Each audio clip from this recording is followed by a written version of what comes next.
Hello, this is Dr. Paul Cottrell, and I'm going to be going over the events that have been taking place in the Middle East. A lot has happened since I've been doing a recording on the Middle East, so let's go over that right now. So right now, we have a video here that is dealing with the Houthi rebels firing on a U.S. warship, and a tanker was hit. So let's play that.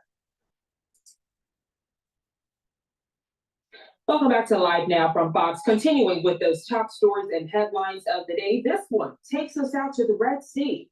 According to the Associated Press, the crew aboard a Marshall Islands flag tanker hit by a missile launched by Yemen's Houthi rebels extinguished an hours-long fire aboard the stricken vessel Saturday, sparked by the strike.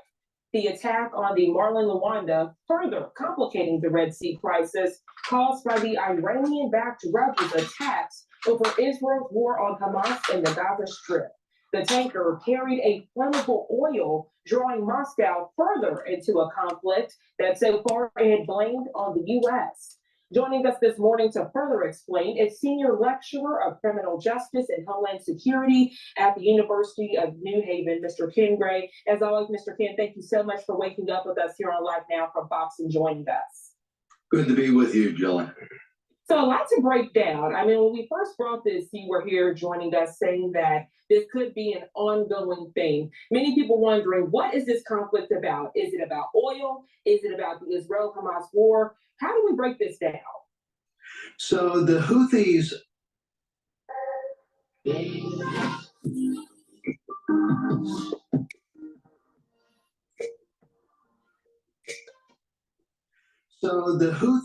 are should be considered a proxy for Iran. Iran has what is known as the axis of resistance that stretches all the way from Iran across Iraq, across Syria, into Lebanon, and down to the Gaza Strip. And now is the addition of the Houthis down in Yemen. The Houthis are using missiles and drones to dominate the Red Sea, stopping commercial shipping in that area. And they are doing so because they are too far away from Israel to be effective against Israel directly. So instead, they are attacking commercial vessels in the area there of Yemen to be able to make their presence known in this fight. But in impact on Israel itself, it's having a small effect on Israel. What it is having an effect on is it's having an effect on the world's economy, in that, for instance, car manufacturers in Germany and in Belgium have had to halt production because they're not getting parts. Fashion industry are not getting clothes from Asia up into Europe. You're seeing medical supplies not making it to the United States. So the Houthis, by attacking ships indiscriminately across both the Red Sea and also now the Sea of Aden, the south of Yemen, they are having an impact on the commercial traffic in the area and thus the world, but little effect on Israel itself. Mr. Ken, I'm so glad you brought up that world economic aspect of this. Many times when you hear about someone impacting the economy, that's because they want you to get those goods and services from them. But all of these items that they are impacting, we wouldn't be getting it from them in the first place. So break that down for us. Are they just wanting to halt production just in a selfish manner and just be like, you can't get this anyway? Or are they wanting us to trade services with them? So Yemen has no capabilities it has no manufacturing base. So it's not like they're trying to stop commercial traffic so that they become a supplier. Additionally, Iran does not provide much, if any, commercial traffic outside of its area. And consequently, this is not about commerce for those countries. This is about affecting the commerce of other countries that may be part of the combatants that are supporting Israel, but having an indirect effect on the war by affecting the economy. They are flexing their muscle as far as commercial traffic goes to try to have some type of impact on the war there. but no direct impact itself. And Mr. Ken, speaking of commercial traffic, we know there is some tension between the U.S. and China. Any word on if China is playing a role in this? I know there was some speculation, but I know you can clear that up for us. So the main thing about China is the fact that they receive almost all of their oil from the Middle East here, and it has to go through that area going around. And so,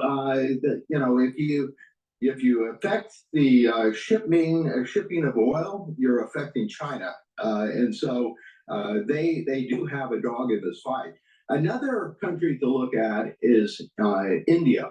India actually provided a ship to one of their warships, responded to the SOS call by the motor vessel that was under attack on Saturday, the Marlin Luanda. And the Indian Navy provided firefighters onto the ship and also equipment onto the ship to be able to put out that fire that had been going on after being struck by the missile. So the Indian Navy, which does not have any trade interests going through the Suez Canal, they nonetheless have great influence in the immediate area around India. Consequently, they are making their impact felt, and they are a presence that has of yet not been seen that active in this area. The crewmen on board the ship that was attacked, the Marlin Luanda, 22 Indian members and a Bangladeshi. Consequently, they had an interest. My observation with the oil market, the futures, has been that it's been wanting to go down, but ever since the Houthi rebels have been firing on these tankers, the oil price is moving up, but not drastically, but it is moving up. So there are smaller dynamics and larger dynamics. There's a larger momentum and smaller momentums within trading. I think that there is a desire for the market to go down, but because of these skirmishes that are going on in the Middle East with the tankers, it brings up the oil price. All right, rightfully or wrongfully. I mean, you would think one tanker isn't going to, one tanker on fire isn't going to change the oil market. But what will change the oil market is if these tankers aren't getting insurance and they have to go a different route. And so it costs more. So this may be an oil play. The Houthis attack the oil tankers to increase the price of oil, and that helps Iranian's oil and Russia's oil.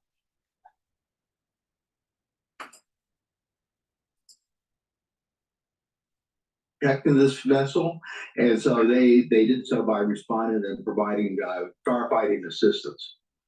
You mentioned India and China.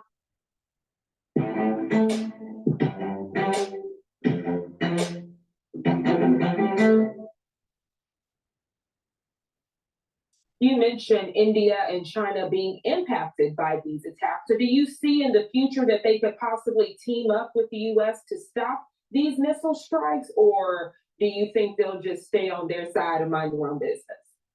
India's interest in Indian interests. That is, they are not going to get involved in the conflict there in the Gaza Strip.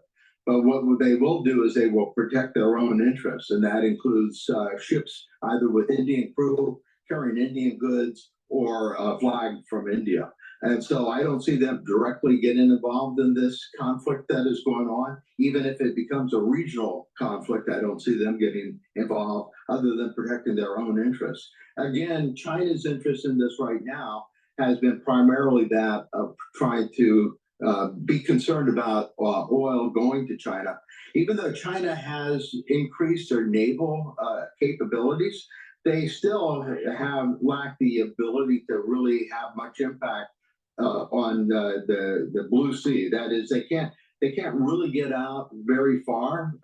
Most of their forces, most of their naval assets are not deep water vessels. So I don't see China being involved with this as far as the naval power goes. As we look ahead, Mr. Ken, is there any likelihood that these missile strikes could scale back? Because it seems like these are happening now on a weekly basis.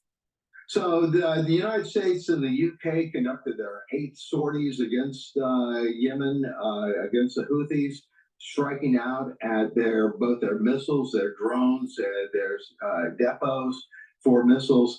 And so every time the UK, the US strikes out against this, they reduce their capability of making any impact in this area. Nonetheless, return on investment. The Houthis are using low-cost missiles and low-cost drones, while the U.S. is using expensive missiles. The USS Carney has been a player in this area since the beginning of this conflict, and they had a missile launched at them here just yesterday, which they shot down. They're doing so with very expensive weapon systems, and consequently, the return on investment, low cost for the Houthis being supplied by the Iranians, and so it's a matter of how much bang for the buck can they get using these low cost. This is a great point that he's making.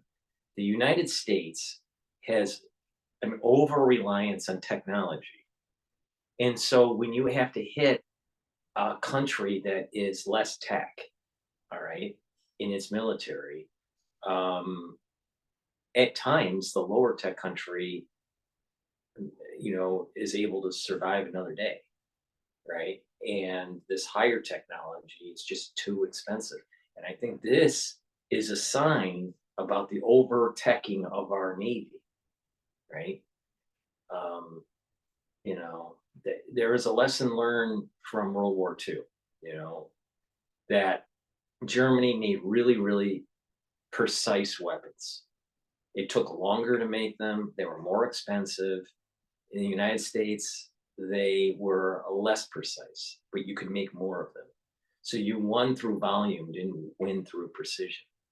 And I think we are walking into the trap of precise is better, thinking that precision is better versus volume, versus less accurate, but you can produce more of them. The problem is that you have a world that thinks that if you're going to drop a bomb, it has to be super precise, and collateral damage isn't acceptable. So that's one problem. That's the humanitarian problem. The other problem is that our military industrial complex, their solutions are the most expensive solutions to be able to keep boosting up their stock price. They want a missile to cost $1 million instead of $400 or $1,000, and hence we have this problem.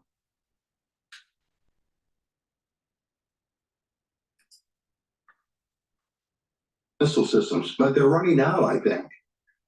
Ken Gray, we always appreciate your insight and perspective. Is there anything else you'd like to add?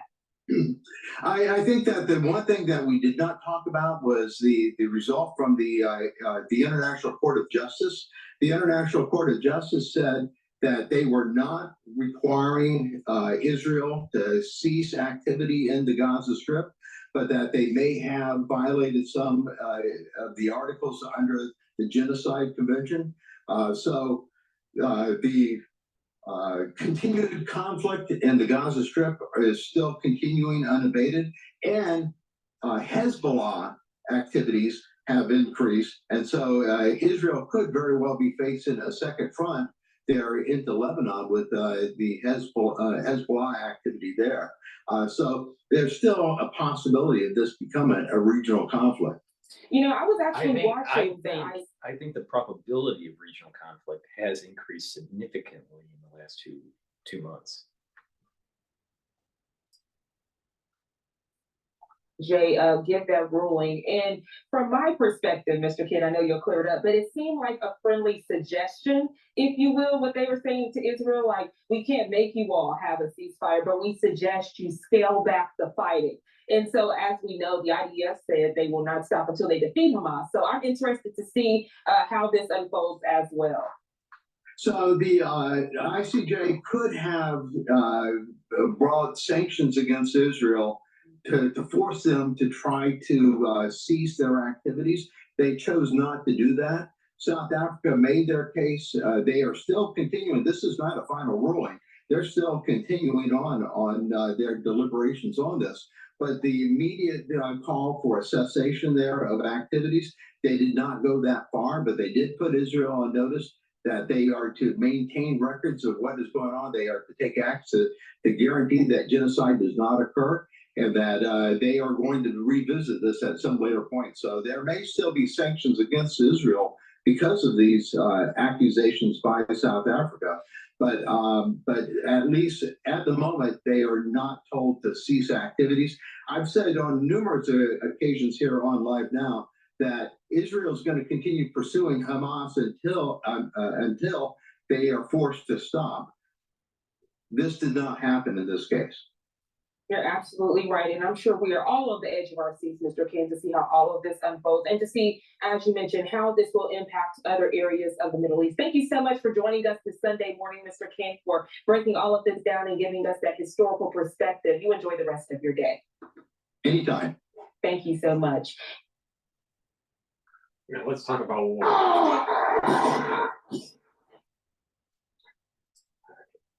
This one is the 3 soldiers that were killed and many more hurt in a drone attack at base in Jordan.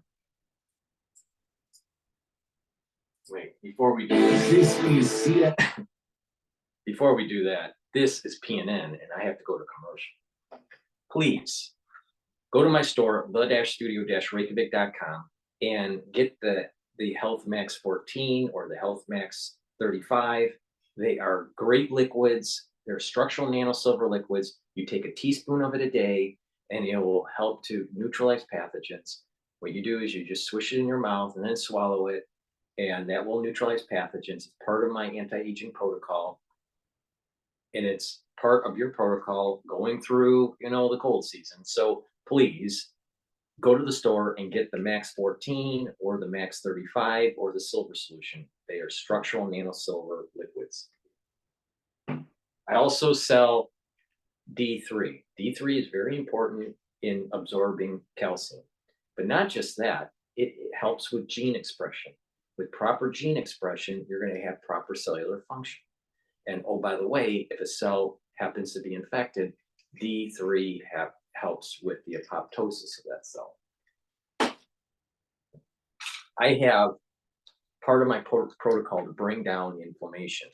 I have a great product. It's a turmeric product, and you take this every day. They'll bring down that inflammation. This is also an antioxidant.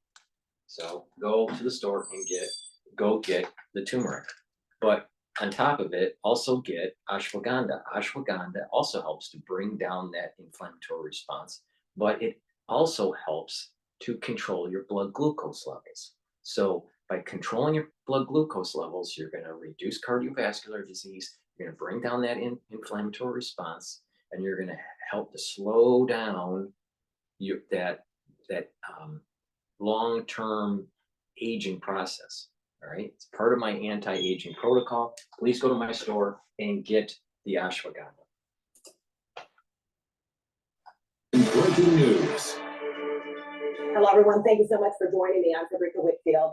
We'll join Fareed Zakaria GPS in a moment, but right now we've got this breaking news. 3 U.S. troops were killed and at least 24 more injured in a drone attack on a small U.S. outpost in Jordan, near the border with Syria and Iran. This is the first time U.S. troops have been killed by enemy fire in the Middle East since the beginning of the war in Gaza, October 7th. It also marks a significant escalation of an already precarious situation in the Middle East. President Biden reacting a short time ago, vowing the U.S. will hold those responsible to account. We've got full coverage of this breaking story. Natasha Bertrand is in Washington. Priscilla Alvarez is with President Biden in South Carolina, and Ben Wiedemann is in Beirut. So Natasha, you first, what are we learning about the attack? It's a very serious moment for the U.S. military, for President Biden, for the administration writ large, because this is the first time that U.S. service members have actually been killed from hostile fire since the war in Gaza began and sparked all of these tensions throughout the Middle East. Now, we're learning that these 3 U.S. service members, they were killed after a drone struck a base in northeast Jordan, right on the border of Syria. And it also wounded, we are told now, upwards of 30 other U.S. service members. That number is likely to continue to rise as these service members seek treatment for symptoms that are consistent with traumatic brain injury, according to 2 U.S. officials that we spoke to in the last hour. Now, this is a really high number of individuals killed and wounded in this kind of attack. Previously, when these kinds of attacks by these Iran-backed militias— What I am noticing is that there's an awful lot of traumatic brain injury or concussion injury that is being projected in the news. All right. I think this is opening up for Boston Robotics to start using robots in the war front. You know, I think that some of these robots are ready. These hellhounds, you know, think about, you have this either remote controlled or AI, controlled or artificial intelligence controlled robot that's like a dog, and you hook up let's say a machine gun to it, and it can do a lot of damage. The United States has this capability through Boston Robotics. All right, I wouldn't be surprised that this is the war that may end up in the Middle East, may be the beginnings of a robotic war. I mean, we're already hearing drones here and drones there, but I'm talking about robots on the ground to reduce these incidences of traumatic brain injury. Targeting U.S. and coalition bases in Iraq and Syria. There have been a number of injuries, but most of them have been minor. The most extensive of those injuries being traumatic brain injuries, for example. But never before, since these attacks started in October, have we seen U.S. service members actually be killed in one of these drone and rocket attacks that have been launched by these militant groups that are supported by Iran in Iraq and Syria. So the U.S., of course, taking this extremely seriously. We got a statement from Central Command. We also have a statement from President Biden acknowledging this, and from the Vice President, Kamala Harris. Remains to be seen how the U.S. is going to respond. But we are told that as of right now, of those U.S. service members who were wounded, at least 3 of them were evacuated for medical treatment. So their injury is serious enough to have to actually be removed and medevaced out. And Natasha, what are the options on how the U.S. might respond? Well, previously, in the kind of over 150 attacks on U.S. and coalition bases in Iraq and Syria that we have seen since October by these Iran-backed militant groups, the U.S. has responded a number of times by striking these militant groups in Iraq and Syria kind of on an individual basis, targeting their infrastructure, targeting certain militant groups, killing several of those militants in strikes that the U.S. military has carried out. But it's unclear at this point whether the U.S. is going to feel like it has to go further this time, simply because 3 U.S. service members were killed, again, in a first that we have seen since this war began. All right, Natasha, thank you. Priscilla Alvarez traveling with President Biden. How has he reacted to this? Well, President Biden releasing a statement this morning in which he said the administration is still gathering the facts, but also suggesting that the U.S. will retaliate. Let me read part of that statement to you. It says, quote, "Today, America's heart is heavy. While we are still gathering the facts of this attack, we know it was carried out by radical Iran-backed militant groups operating in Syria and Iraq." He goes on to later say the 3 American service members we lost were patriots in the highest sense, and their ultimate sacrifice will never be forgotten by our nation.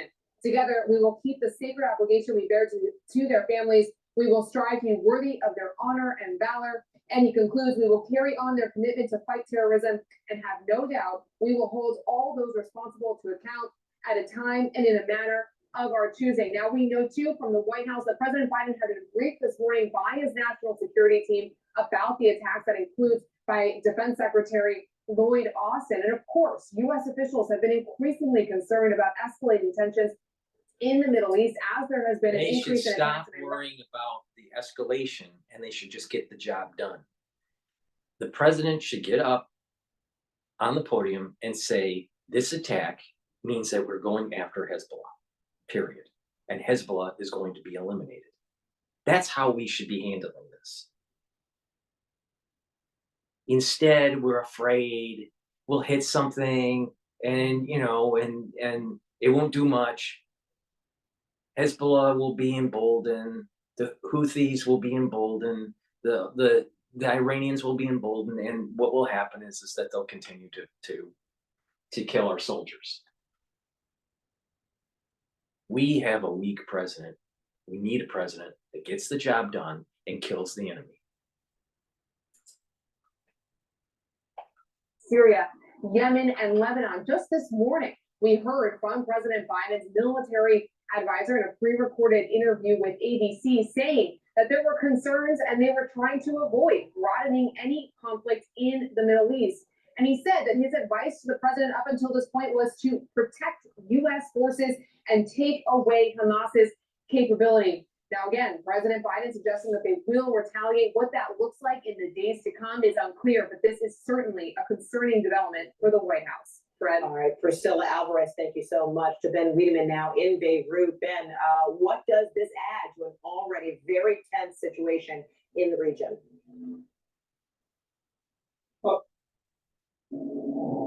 Imagine a full body workout without plates or dumbbells. Let's go. Imagine thousands of workouts and hundreds of.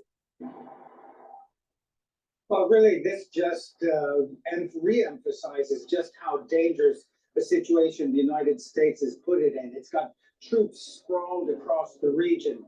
It's got several thousand troops in Jordan. It's got 900 troops in Syria, 2,500 in Iraq. And we've seen that since the 17th of October, there have been, with the exception of not counting the one today, 158 attacks on U.S. forces. And the U.S. is basically engaged in a low-intensity regional war. It has attacked targets in Syria, in Iraq, and in Yemen. And this is probably only going to intensify. I mean, you've got basically four very dangerous flashpoints. You have the border between Lebanon and Israel, where since the 8th of October, Israel and Hezbollah have been exchanging fire. Today as well, you have Syria, where we've seen U.S. forces targeted multiple times. Iraq, and of course, the situation in Yemen, where the Houthis are targeting navigation in the Red Sea. The United States clearly has three of those four flashpoints. The United States has become directly involved, targeted by its foes, and responding to them. This is significant given that 3 U.S. service people were killed. That's the first time, although 2 U.S. service people were killed in the Red Sea in an operation, but it's not clear if that was due to hostilities or an accident. But certainly the stage is set for an escalation. And keep in mind that from the perspective of this part of the world, the United States, because of its very close ties with Israel, because of the fact it provides monetary support, diplomatic support, and weapons to Israel in this war in Gaza, that many see it as an active participant in that war. And rather, for instance, if you're a militia in Iraq trying to hit Israel, it's much easier to hit the closest ally of Israel, and that's the United States. And they're a very easy target given how many U.S. troops are in the region, where they're deployed.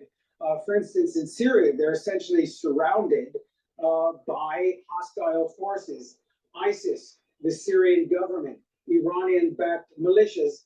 And in Iraq, it's not dissimilar. And therefore, the United States is in a very precarious situation. And as we heard President Biden saying that the United States will respond at a time and in a manner of its choosing, no matter what that response will be, it will probably only make the situation even more dangerous. Frederica? Ben Wiedemann, That's code for what is politically acceptable. That's code for putting your tail between your legs and not getting the job done. And this is the problem with the Middle East. We don't get the job done. And we'll kick the can down the road and it'll get worse. It'll get worse. Beirut, thank you so much. Back to you, Natasha Bertrand in Washington for final question. Again, a recap, 3 U.S. troops killed, up to 30 wounded. It's a very sizable attack, the largest that we've seen since the conflict began October 7th. How might this impact whether there might be any more deployments of U.S. personnel to the region?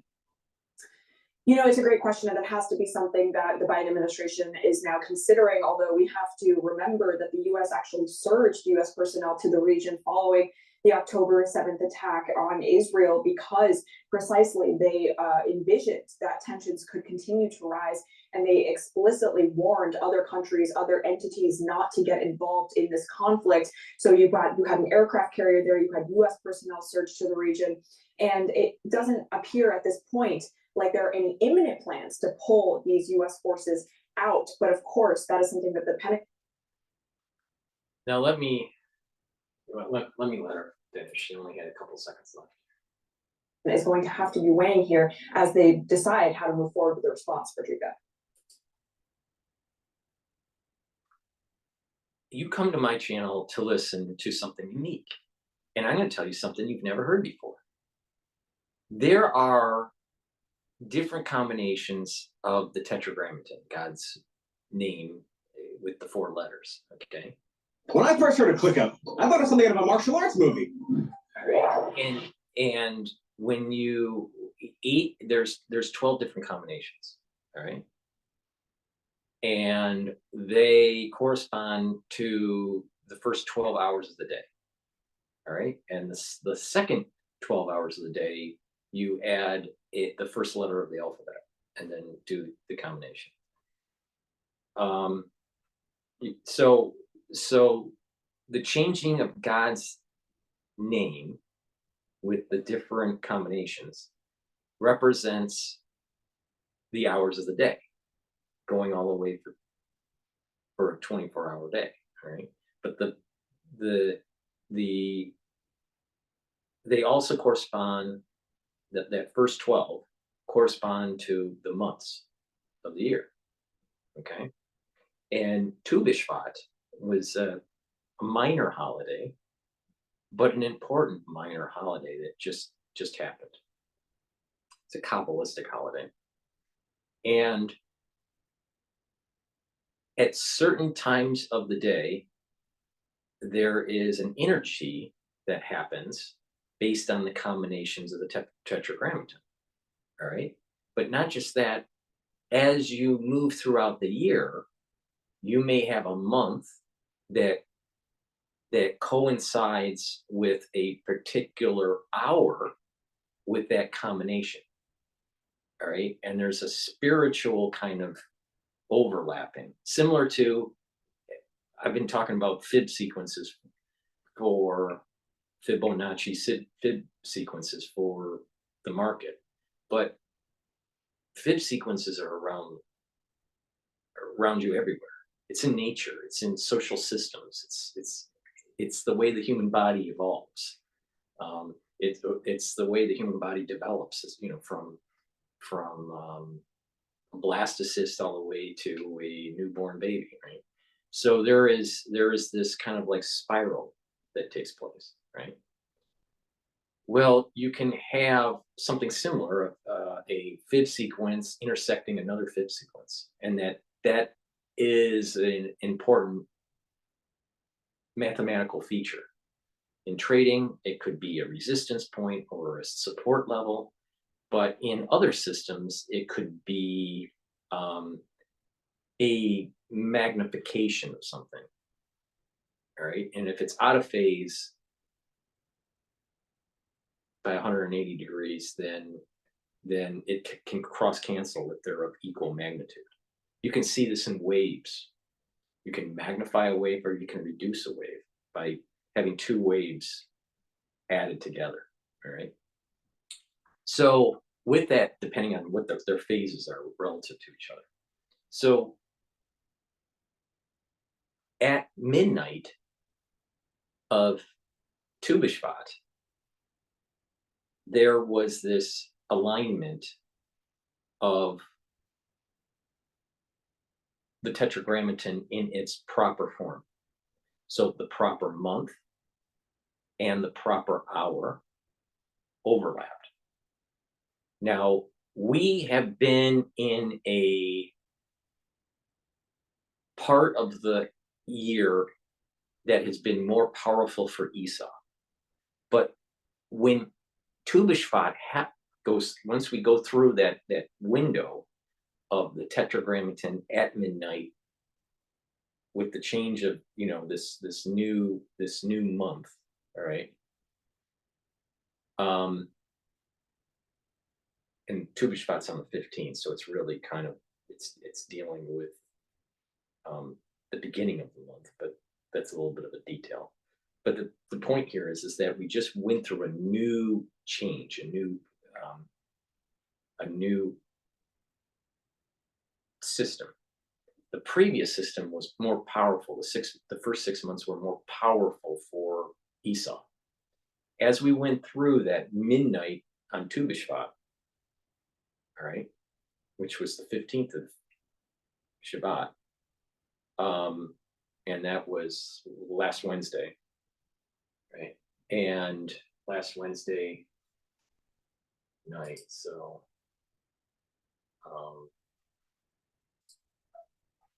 so that was the 24th, January 24th.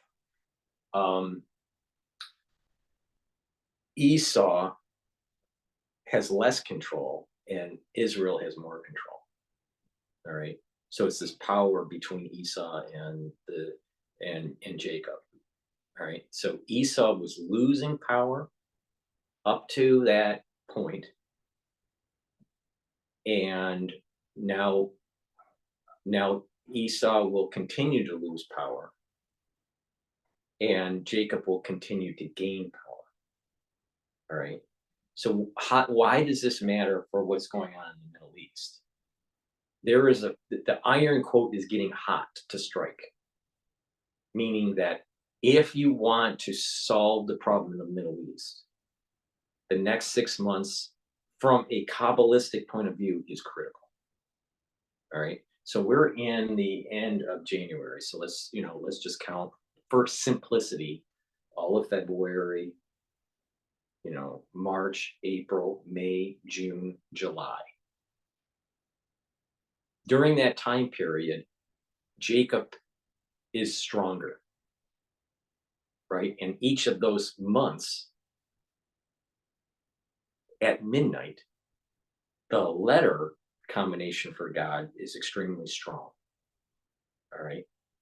So it's the midnight of that month, the changing of that month, it's extremely strong.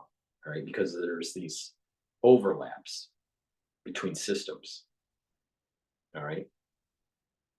So these next 6 months, if the United States and Israel doesn't accelerate the war, after those 6 months, it's going to be harder for us, the United States and Israel. The iron is hot now, going all the way through, February, March, April, May, June, July, through July. Okay. In August, it's going to be a point where Esau will be more in control. And then Esau will be controlling more August, September, October, November, December, January. See how this cycle is happening between Esau and Jacob. Esau struck the world, and I call them the Allied forces, all right? while they were strong. Now the tide has turned, and the question is, will Israel and the United States use this overlap of the month and of the tetragrammaton to be able to strike back Esau? And again, this is all the way through July, where the strength is. After that, Esau will start to have more power, and it'll be harder for Israel and the United States. And then the next window would be February of 2025. So this is where, you know, and because of the politics, because we're going through the general election in November, most likely the Biden administration will not take advantage of this powerful alignment that's taking place, where Esau is losing Kabbalistically power and Jacob is gaining Kabbalistically power. I guarantee you have never heard that before, and I guarantee you that you are shocked about how things can align, and that if you take advantage of it, it's going to be easier. There's less headwind if you take advantage of this alignment from our perspective, you know, because we're the allies, right? We're the good guys. All right. What I want to do is I want to play a CIA. Former CIA is saying dangerous escalation. We want to turn now to that breaking news out of the Middle East. 3 American service members were killed and 25 were injured in a drone attack on a United States outpost in northeast Jordan, near the border with Syria. This marks the first time that U.S. service members have been killed by enemy fire in this region since the start of the Israel-Hamas war. And just moments ago, President Joe Biden put out a statement on this attack, saying in part, "Today, America's heart is heavy." Joining me now is former CIA Director John Brennan. Director Brennan, we're so grateful that you were able to make yourself available on such short notice.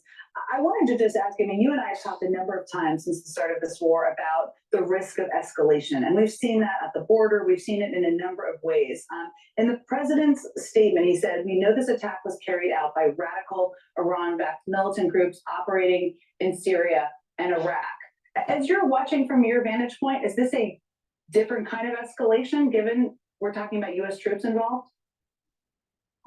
It's a very dangerous escalation, Jen, given that there were 3 military personnel, Americans, killed and over 24 injured. It's a sizable attack.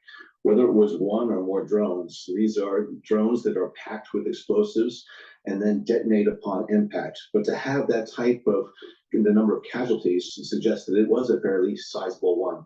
And as the White House has pointed out, Iran has cultivated relationships with a number of the militia and extremist groups in Syria, Iraq, and other areas as a way to put pressure on regional adversaries as well as on the United States. So the big question, I think, for the White House is whether or not this is an Iranian-supported group or whether it was an Iranian-directed attack. But either way, I think there are going to be consequences. And on that point, I mean, obviously they're discussing that presumably right now in the Situation Room, but in the president's statement, he also said we'll hold all those responsible to account at a time and in a manner of our choosing. What are they weighing in a room like that right now? What is the conversation like? As you just said, it's whether it was Iran or directed or whether a proxy. What are the other factors they discuss as they weigh that? Well, they're going to take a look at the intelligence. What type of intelligence is available, either from human sources or from technical systems, to see which group was involved. Clearly, they were targeting a U.S. base there in the northeastern part of Jordan. The question is whether or not there was some direction that came from Tehran to this group, and also then to determine exactly how best to respond. And I believe that the folks at the White House right now, working with the intelligence and defense communities, are trying to see what type of options they have available. But I do believe that there will be a response here. And Iran is certainly flirting with becoming a target itself of some type of strikes, retaliatory strikes, to deter them from further actions. No, we don't know, as you just stated, obviously this just happened, whether this is a... So we're going to blow up a depot while they're making nuclear weapons. And then once they show that they have the nuclear weapons, then we're going to be afraid to do anything. Same problem. We should have knocked out North Korea when we could have before they had so much unconventional warfare means. It was a lot easier to knock them out in 91. I'm sorry, 90. It would have been like 94 or 95. All right, during the Clinton administration. But we didn't. And we gave them rice. Idiots. Directed or not. But just to help people understand the context here, if it's Iran directed and that is just determined through intelligence, how significant would that be? Well, I think it would be very significant. You see throughout the region a number of these Iranian-supported groups, whether it be Hezbollah in Lebanon, the Houthis in Yemen, Hezbollah in Iraq, and now here it appears as though this attack emanated from Syria across the border into Jordan. So it's clear that Iran is orchestrating these attacks, and this directed against U.S. military personnel, resulting in the deaths of U.S. military personnel, it is very, very significant. And so therefore, I do believe that the Biden administration is going to look seriously at some options, and I think Iran is going to have to be held accountable to some degree, whether it is they're going to have a strike package. They're going to have a strike package that they've already, have already written down, and they're just going to say strike package 1, strike package 2, or strike package 3, President, and each one of them isn't going to do much. It'll get into the news. United States hit Iran, knocked out a weapon depot, killed a few people. Did they stop it? No, because the United States is just kicking the can down the road. But mark my words, because Jacob is gaining strength and the United States is aligned with with Jacob and not Esau, and Esau is losing power, the time to strike is now, and not little strikes, big strikes. in the region, or whether it is in Iran itself.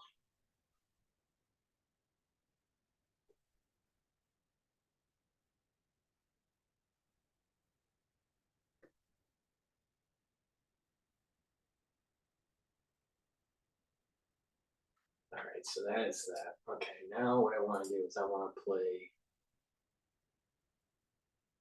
Oh, I already played that one.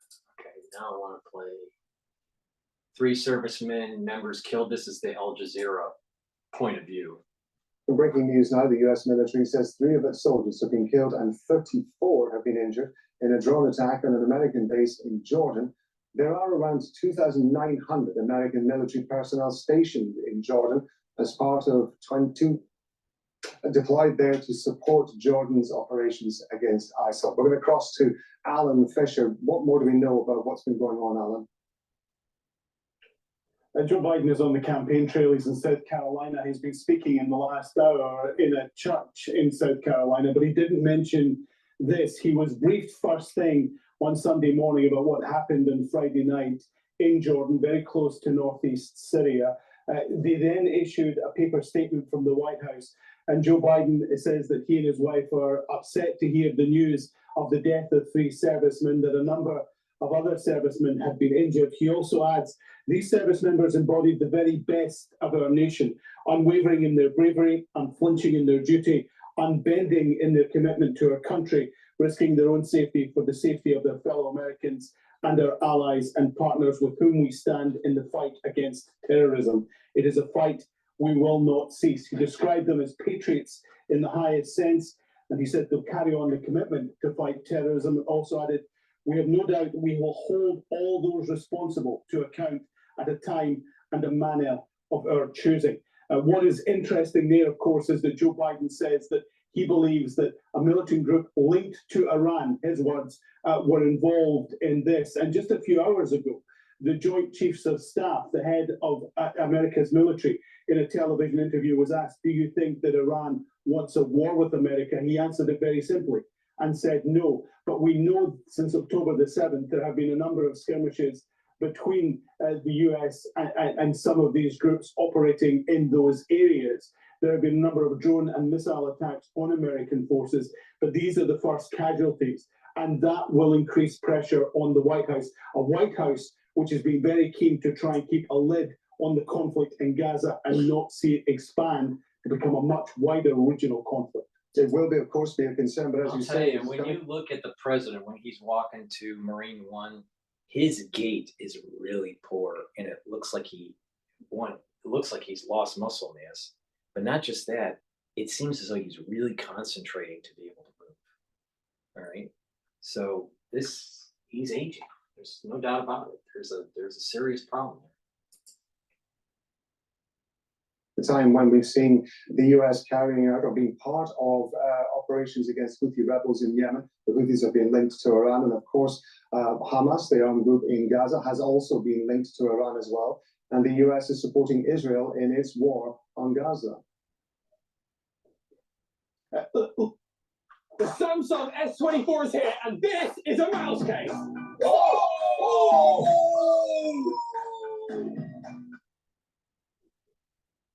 Look, there's a pattern to these things, and we've seen it before in the past. It is, of course, a concern that this has happened. Clearly, the White House will come under pressure to do something about this, to respond in some sort of way. But they don't want to see this becoming a much wider war. So the chances of this escalating would be slim. I think every analyst would give you that idea. But when Joe Biden says we will respond in a time and a manner of their choosing, it's clear that there will be some sort of operation. And certainly what we've seen over the last 3 months is that when there has been rocket and drone attacks, and it was a drone attack which killed these 3 servicemen, we have seen responses normally within hours, certainly within 24. It very rarely goes to 48 or 72. So there will be a response from the United States.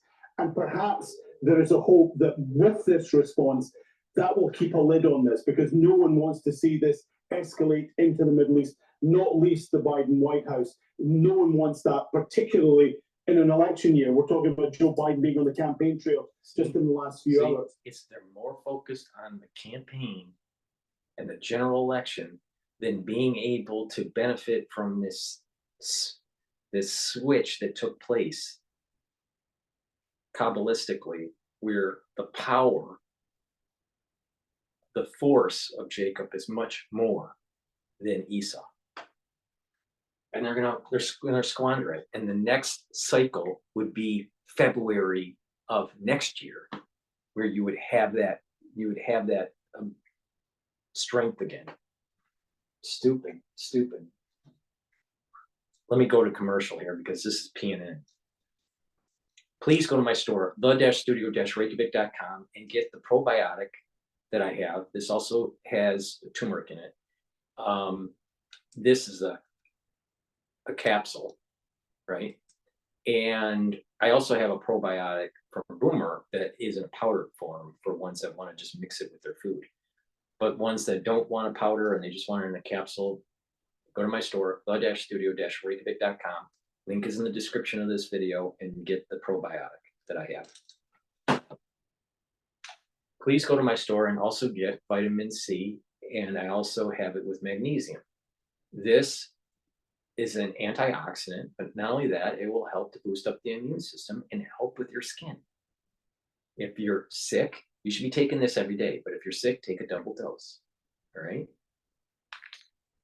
And drink filtered water. In addition, I also sell resveratrol.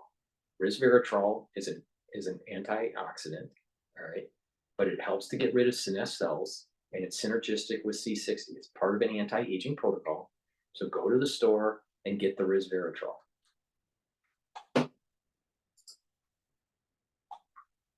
And so there will be that sort of response from the Americans, that there will be something almost, for want of a better word, a revenge attack. And then they are hoping that that will perhaps draw a line under this incident, although it is clear that with what we've seen with the pattern of rocket and drone attacks, this could well continue as long as the United States is thought to be given its tacit support to Israel and what it's doing in the war in Gaza. Alan, for now, thank you very much indeed. Alan Fisher talking to us from Washington, D.C. We're going to bring in Al Jazeera's senior political analyst, Marwan Bashara. Alan was making the point there. The US is going to have to be pretty careful about how it responds to this, because it has to be seen to do something in proportion to what the attack that has been carried out. At the same time, it doesn't want to escalate a situation which is already very tense. Yes, and I'm not sure this is a balance that it can maintain. It's going to get more difficult.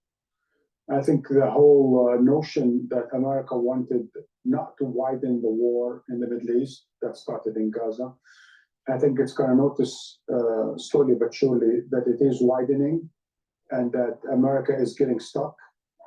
And whatever the mission is, it's becoming mission creep. The fact that it has to attack in Iraq and it will get a lot worse for the United States if we don't strike the iron when it's hot, and that's now, instead of February of next year. It's going to be worse in February. That's why I keep on saying kicking the can down the road is only going to make it worse. There's a Kabbalistic alignment that's taking place that is in the benefit of the United States and of Israel. In Yemen, and it has to deploy throughout the Red Sea and the East Mediterranean, America is getting sucked in. The shortest answer is the clearest answer.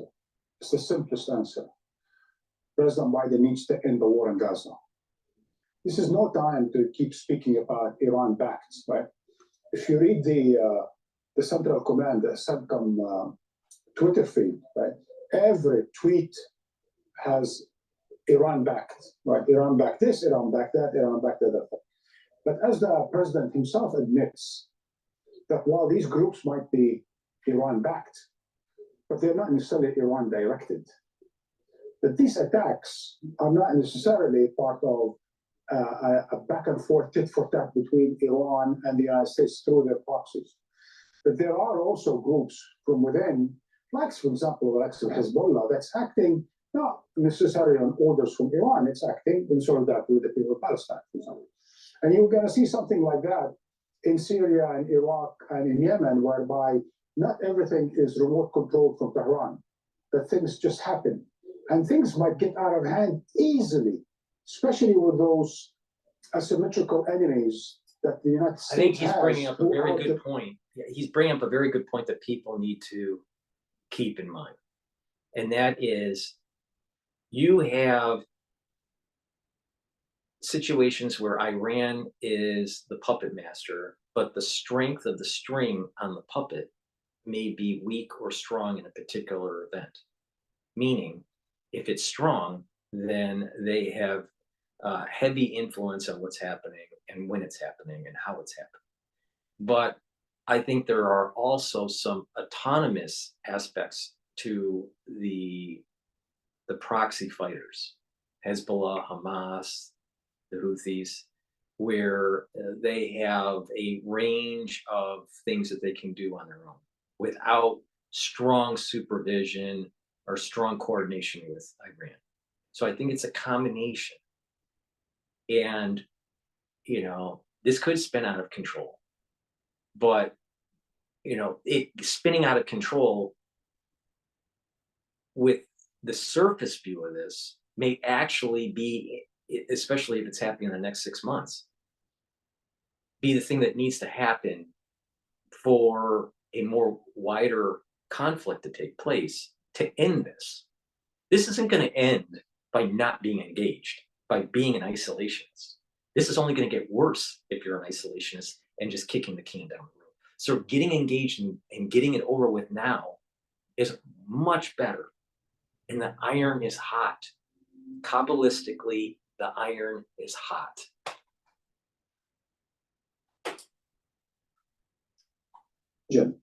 This will be, quite dangerous for a president who is in election year and who vowed not to get sucked into the Middle East war. Because we've seen in the past when there have been attacks on, say, U.S. military bases in Iraq, there has not always been an instantaneous military response. There is, one would imagine, a period of intelligence gathering to try to establish who it was in the first place that actually fired, that made the attack, and then create some sort of, as I say, proportional or directed response. But it is particularly interesting, isn't it, that Joe Biden has chosen to specify Iran within this rather than perhaps wait. I'm not entirely sure when these attacks have happened, but rather than wait a little bit longer just to establish exactly who it was that fired through the drone. No, I think the boogeyman is necessary. You have to have an enemy more serious than these little groups in certain borders or certain gray areas. You see, because it's a problem for the United States if its enemies are in the failed state of Yemen, the failed state of Syria, and the failed gray zones of Iraq, right, and part of Lebanon as well, right. This is not something you can afford to fight. This is how you get in trouble. The United States, and probably our viewers around the world don't remember that, but the United States had that experience 30 years ago in Somalia, when it deployed to Somalia, and it thought it understood things, and it could control. And probably everyone remembers it on this famous or infamous Block Hawk Down or something. But these are not manageable. You think you can manage and you can contain and you can find out who's behind and who did this and you can punish them, like the United States tried to do in Iraq by hitting al-Assad after it was hit on al-Assad base. But at the end of the day, you're going to see sooner or later that the United States is going to be forced to redeploy out of Syria, redeploy out of Iraq. And there's already negotiations about that, right? And it might start to redeploy out of the Red Sea as well, because none of this, has any end in sight. What exactly is the objective? Neutralizing the Middle East. You want to hear something scary? Okay. The Battle of Mogadishu, okay, also known as Black Hawk Down incident, took place the 3rd and 4th of October, 1993. All right, so it's in line close to October 7th. And it was also when Esau had strength. Now, do you understand what I'm saying? There are things that happen because of the strength of Esau, depending on the year, or the strength of Jacob, depending on the part of the year. Okay? And that there is like 3 months of really, getting stronger, and then there's an apex, and then you're still strong in relative terms, but the strength starts to decline until it goes into the new 6 months, the next half of the year, and then the other group, in this case Jacob, starts to gain strength and is more in strength than Esau. So Esau will peak in that first 3 months, after that first 3 months, and then will start to decline, right? And then Jacob will start to get a little bit more strength, and then all of a sudden there is a inflection, right? And then it'll go back up. So you can just graph kind of over time and Esau's strength, and you would see that it's a sine wave, all right?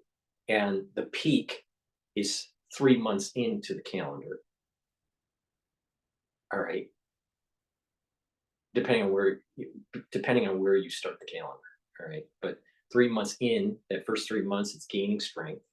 That's the next 3 months is starting to lose strength, but it's still strong. It's still above the 0 mark. All right. So this is strength relative to Jacob, and then it crosses the 0 and it's below. So it's weaker than Jacob, and it keeps on weakening, and then that new cycle, that 6 month new cycle, that first 3 months. After that first 3 months, the weakness is the most. So the weakness is going to be the most for Esau, February, March, April. So around April is where the most weak Esau is, but still will be weak in relative terms for the next 3 months after that, up through July. So how does that apply to Black Hawk Down? All right, and I just Googled it to find out, the Battle of Mogadishu. All right, all right. Black Hawk Down it was fought on the 3rd and the 4th of October 1993. And at that time, Esau was stronger. And this whole thing, this whole terrorism and stuff that's in that region is the root of Esau versus the root of Jacob. All right. And so, quote, the enemy, how we view them, that's Esau. All right. So they were stronger, you know, because remember, Esau's new wave starts right after July. So you got August, September, October. And it's the peak is in October. Then November, December, January, as it's declining in power, but still more powerful than Jacob in relative terms. And then the switch happens, you know, around January. So you can see here that there's this undulation, this sine wave that's happening with relative power of Esau as it's increasing and then decreasing and then gets weakened and it goes below the 0 line and it comes back up. And it's just a cycle. Esau and Jacob will never be equally powerful. They're always inversely related. They're always going up and down. All right. And so they're going up and down at the yearly level. They're going up and down even in a microwave at the daily level. All right. At certain hours of the day, Esau is more strong than Jacob. Certain times of the week, Esau is stronger than Jacob. All right. But then you have these alignments that take place that are farther out. So one part of the year, Esau may be stronger. And it's not just year, it could be also probably in a 7-year period. Part of that 7 years, Jacob is stronger than Esau, or Esau is stronger than Jacob. All right. So you have these different wave functions that go out, probably out past 50 years. All right. So you have like a 7 of a 7 of a 7, right? You have this overlap that's taking place, but the iron is hot for at least at the window of the year. The iron is hot now for Jacob to hit Esau, just like the iron was hot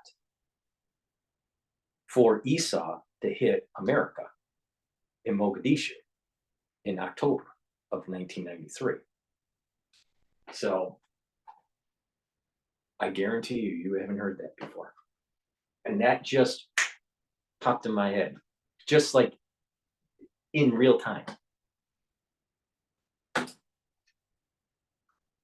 No attempt at silencing Tehran itself, and apparently the president is not of the mind that he wants to have a major war with Iran. That means these things are just going to continue to happen. Today, 3 American soldiers are killed, 24 are injured. God knows how many of them, with heavy injuries. But this is going to continue, and it's already accumulating and it's already expanding. Stick with us, Marlon, because I want to go to Russell Soder. He's following developments for us from Tehran. Russell, what are you hearing from there about what's been happening?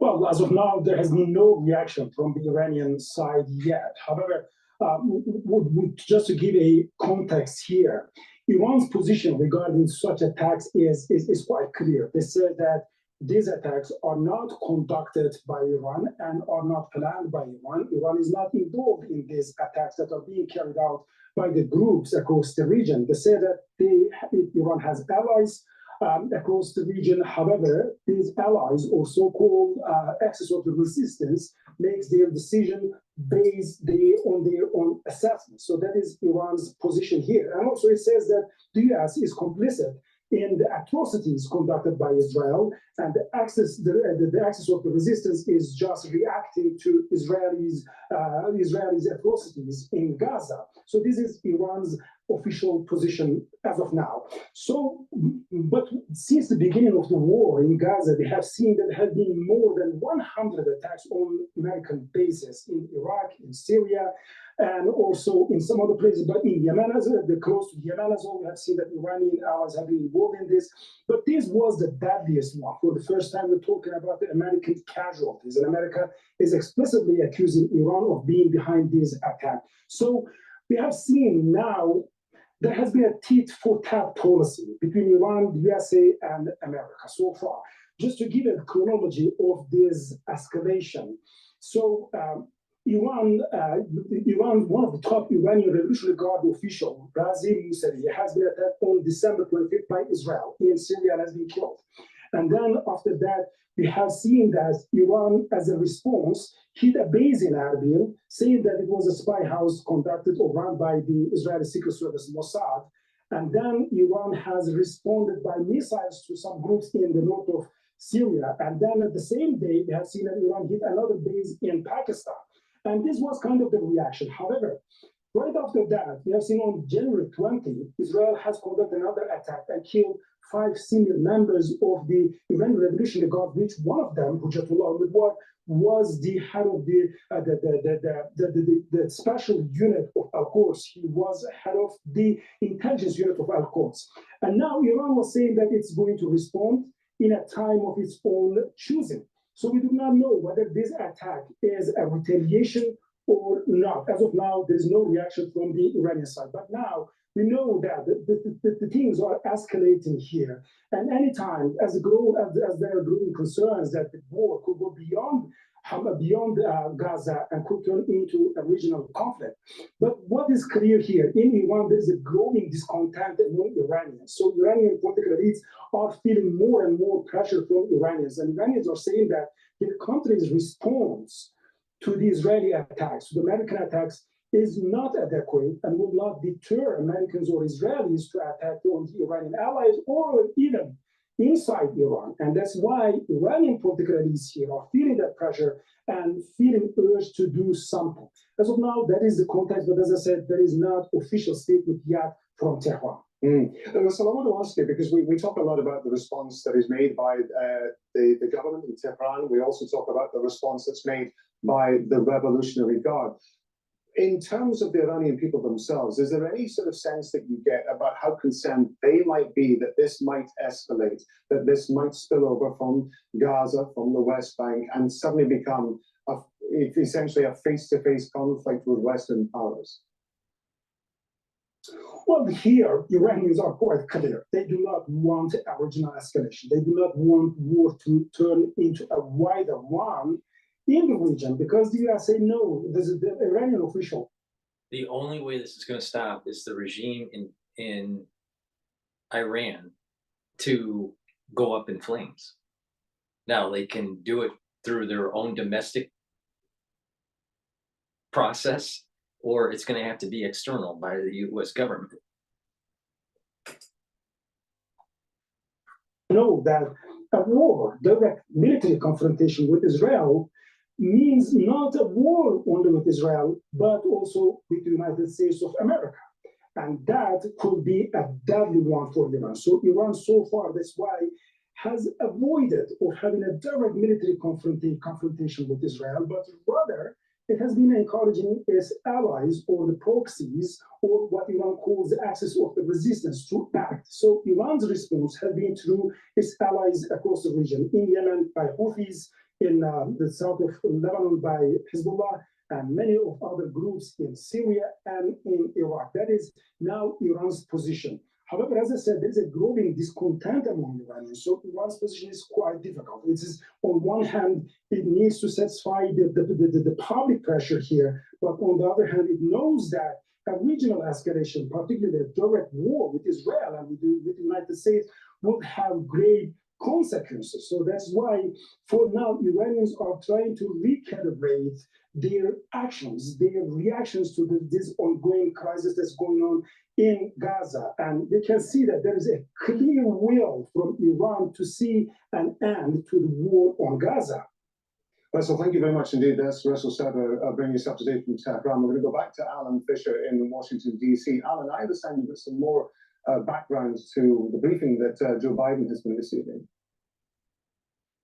That's right. We're being told that Lloyd Austin, who is the Defense Secretary, of course, has been ill recently, and Jake Sullivan, who's the National Security Advisor, briefed the president about what happened. Now, what is interesting is that the Jordanians are suggesting, just in the last hour or so, that the attack didn't happen on their soil. They're saying it was in the Al Tanf base, which is in the northeast corner of Syria.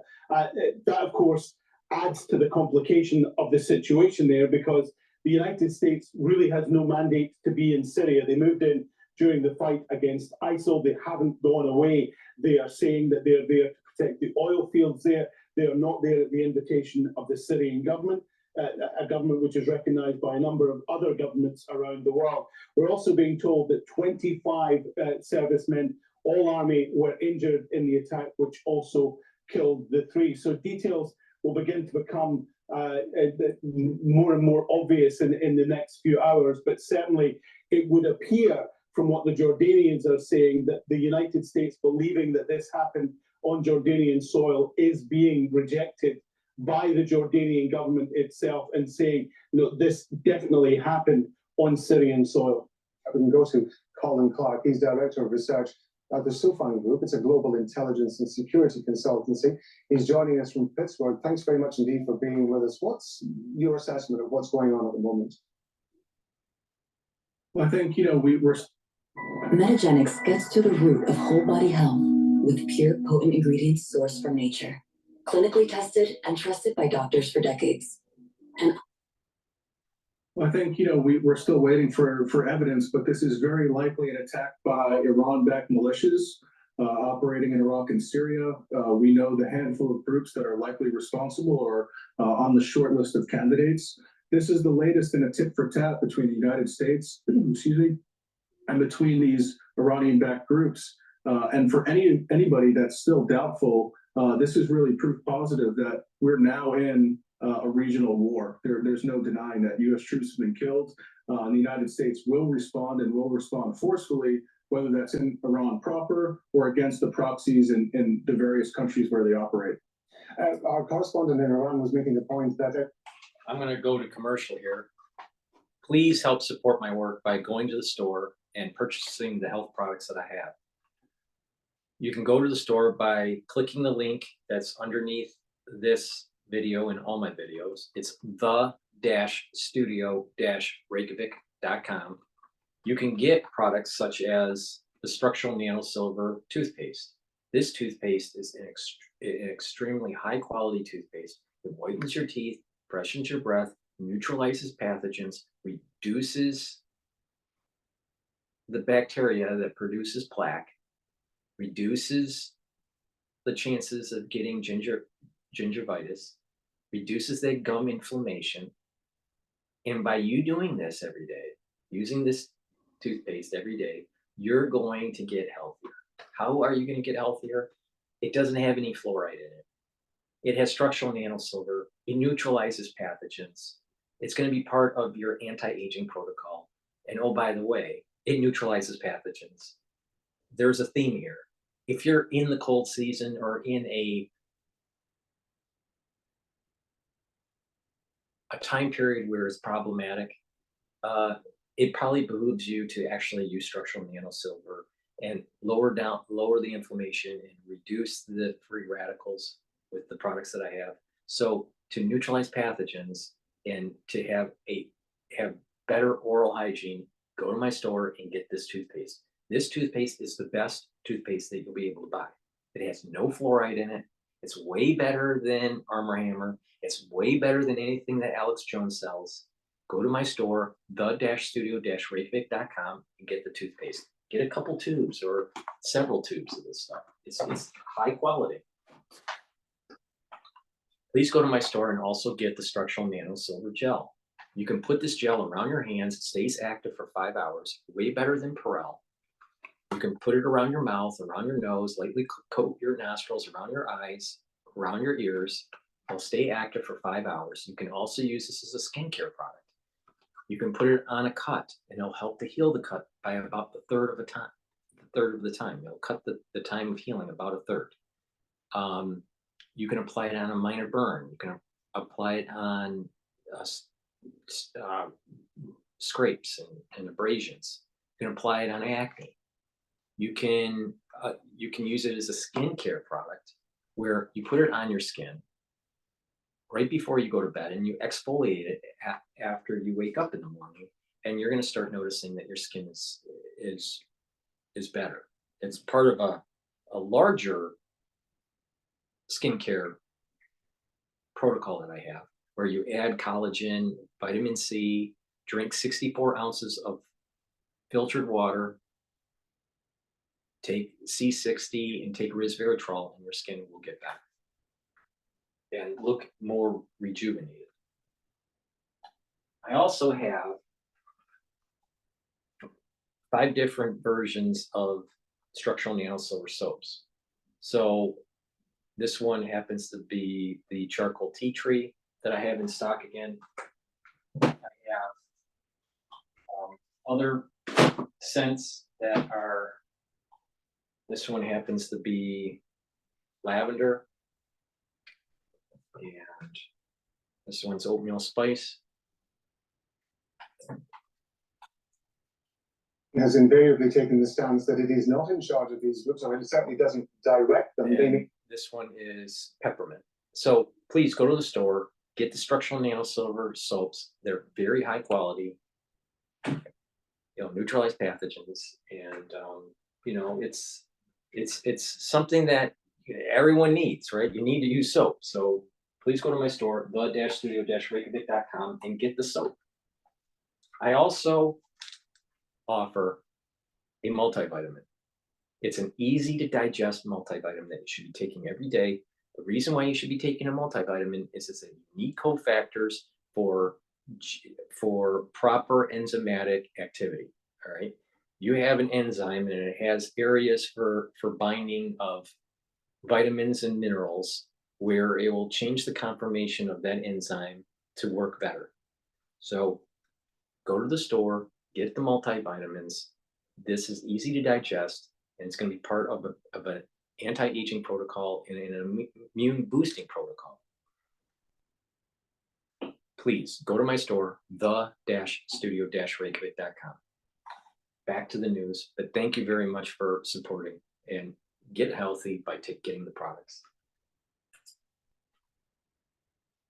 To be linked with it, but it does not direct them. Is there a risk to the US if it chooses to take action inside Iran?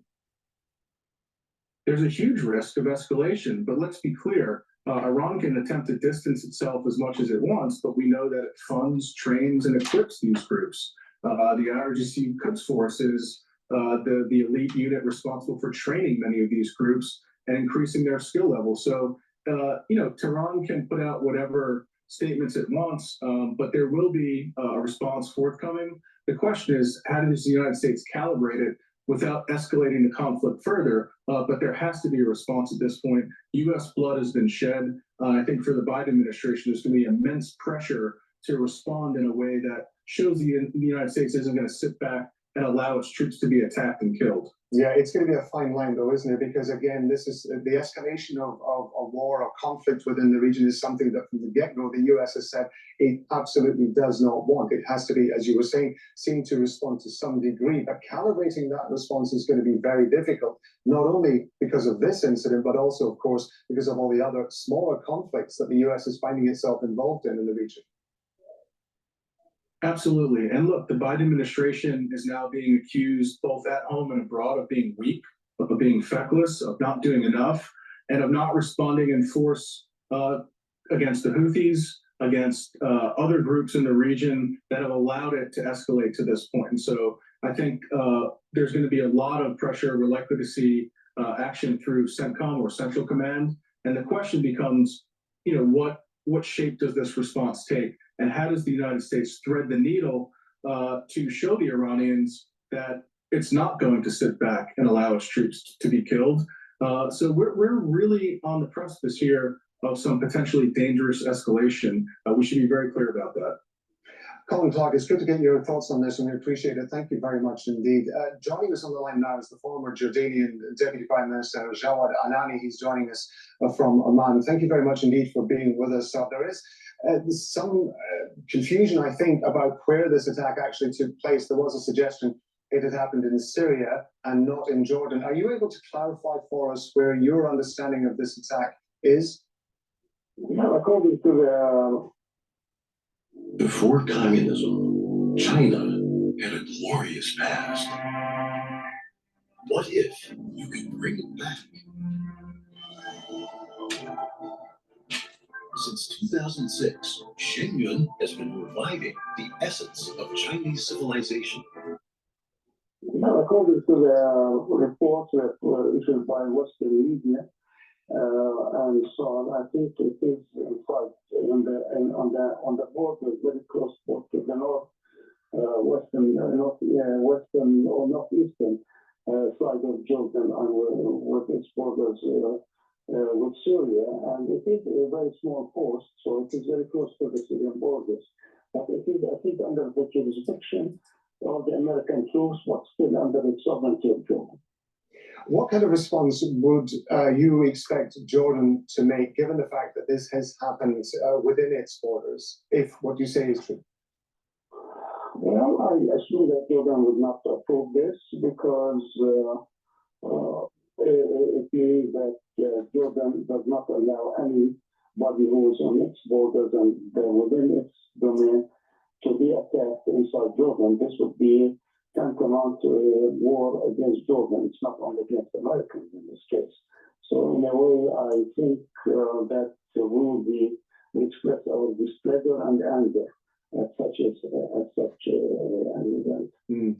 There's a certain amount of speculation, as you might imagine, at this stage about where this drone originated from. Can you give us an indication of what the situation is inside Jordan with regards to armed groups that are backed by Iran, for example?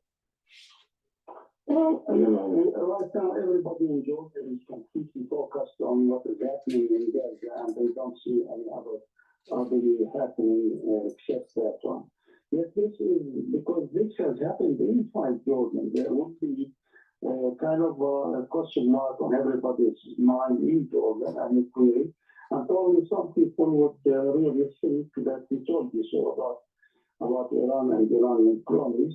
So you have to be careful. But what is worrying me a little bit is that these attacks on American troops, as your previous guest has just indicated, it's becoming an election campaign issue in the United States right now. And so probably the people who could probably benefit from such an accident, especially that nobody actually had expected such an attack on American troops in Jordan, to have come from people who really are interested in seeing the war expanding to other fronts. So we have to do our own digging and try to find out exactly where this fire has come from and who is the culprit behind it, and call it a state. So what is the mood amongst Jordanians at the moment with regards to the risk of a potential escalation? How concerned are people? Well, they are, because they don't want this war to escalate to other areas. They see that only people who are making statements about expanding this war are the Israelis. So in a way, we don't like it. We don't like the Israeli position in Gaza, and we also don't like to see the war expand. I should just explain to our viewers who are looking at the map that we're showing at the moment that the Mark Tower 22, which is just on the border between Jordan and Syria, is where we believe the US base is where this drone attack has taken place. And as you can see, it's very, very close, right on the border between the two countries. Sir, I want to ask you, in terms of the response that you would expect Jordan to have diplomatically to this, how concerned would Jordan be in terms of retaining US troops on its soil if it were to become the case that US troops were to be increasing targets? Well, I really don't think that, probably there would be some voices who would say, okay, we don't want any foreign presence inside though. But these are few. Most Jordanians don't mind that thing. I don't think that it. And I think this has come after long negotiations, and it has been very wisely and very carefully selected, so that it is right on the border, as it has indicated. And so therefore, I believe that we are more worried about the fact that the war would escalate with the presence of American troops in Jordan or without it. And that is exactly what we don't want. That is the thing which is really overhanging and keeping most Jordanians apprehensive and waiting. That's the former Jordanian Deputy Prime Minister Jawad Anani talking to us on Al Jazeera. So thank you very much indeed for your time. All right, I think that was a good coverage on Al Jazeera.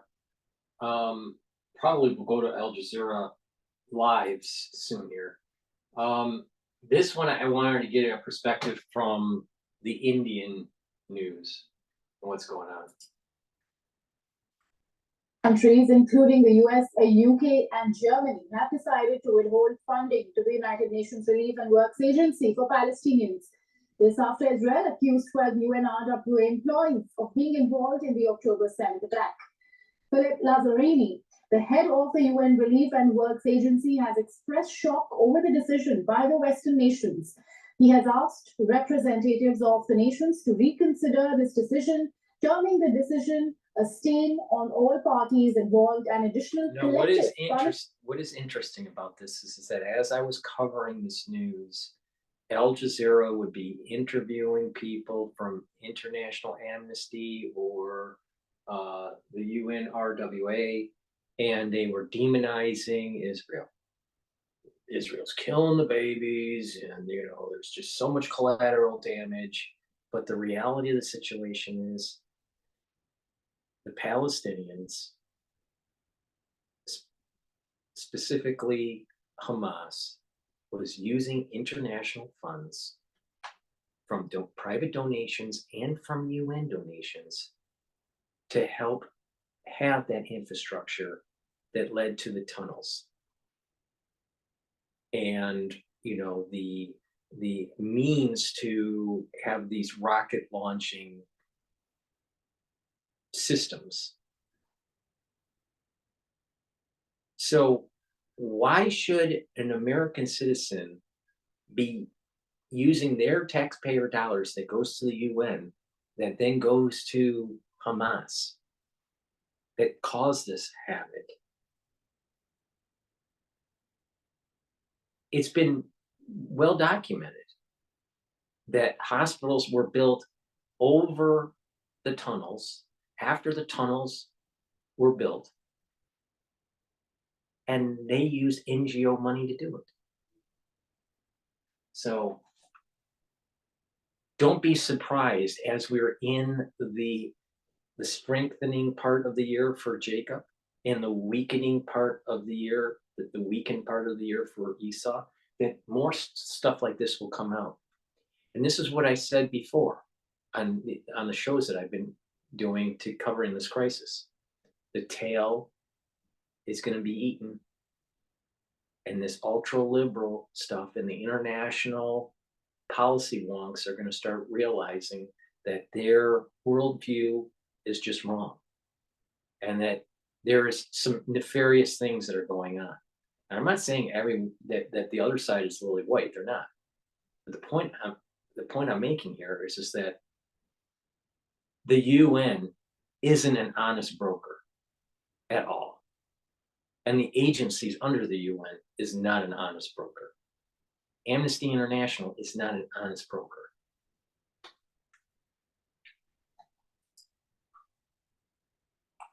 on Gazans. Now, earlier, the UNRWA commissioner stated that Israeli authorities provided the humanitarian agency with intel on the alleged involvement of several employees during this attack, but no further information or evidence regarding their role was shared with the authorities. Now think about it. You have an organization that's tied to the UN, all right? Or you're an NGO that's, you know, getting funds from another agency under the UN. You want something like this to happen, so funds flow into your nonprofit, into your NGO. Funds wouldn't flow into your NGO if there was, if there were peace around the world. So there's a reason to create strife and havoc.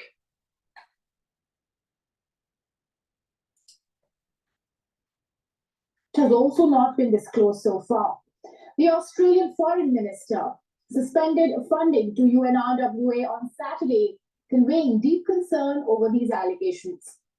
Now, Canada's International Development Minister also announced a temporary pause on any additional funding to the agency pending an investigation. The Italian Foreign Minister also took to social media platform X to announce suspension of aid to the humanitarian agency. Now, earlier on Friday, the White House also welcomed calls for investigations against the agency. In contrast, spokesperson for Palestinian President Mahmoud Abbas criticized the decision by some countries to withhold funding for the body on Saturday. This step, simultaneously taken during the war in Gaza, sends a wrong message. There is a war against the Palestinian people. This decision is incorrect and should be stopped immediately. We urge all these countries to repay the UNRWA because it's a humanitarian issue. The UNRWA was established in 1949 following the first Arab-Israeli war, and it provides services like schooling, primary health care, and humanitarian aid to Palestinians in Gaza, the West Bank, Jordan, Syria, and Lebanon. Now, relations between UNRWA with Israel have deteriorated in the last few days, and when the UN agency claimed that tank shelling hit a shelter for displaced people in Gaza's main southern city of Khan Yunis. Okay, let's break this down. Okay, so we have the UNRWA funding. Its budget is $1.1 billion. 343, almost $344 million of that budget is coming from the United States. The next biggest contributor is Germany, 202 million.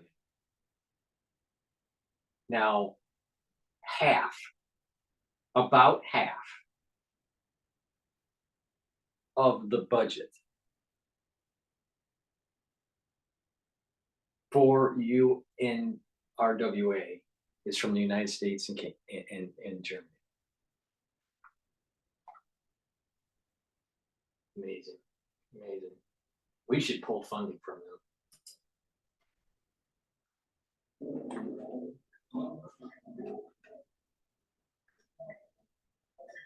American negotiators have drafted a new agreement that may finally temper down the crisis in Gaza. And this new agreement sets to accommodate both Israel and Hamas's terms, including the release of hostages, along with a pause in fighting for up to 2 months. As reported by a top American media publication, the report posits an initial 30-day halt in the fighting for first phase, which will allow the release of female, elderly, underage, and wounded hostages that are held by Hamas.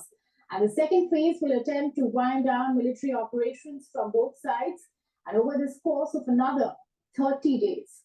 Now, Washington's draft will be present at a summit in Paris today. In attendance will be representatives of Israel, Qatar, Egypt, and the US.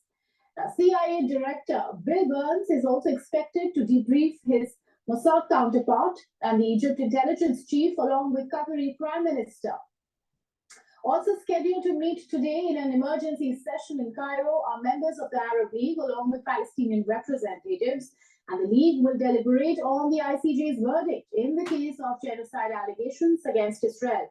The ICJ has demanded that Israel to try to contain a death and damage in its military offensive on the tiny coastal enclave, with an emphasis on measures to ensure no incitement of genocide or action that take place against the people of Gaza. And as stated by a permanent representative of the State of Palestine to the Arab League, the meeting has been requested by the Palestinian state in coordination with Morocco.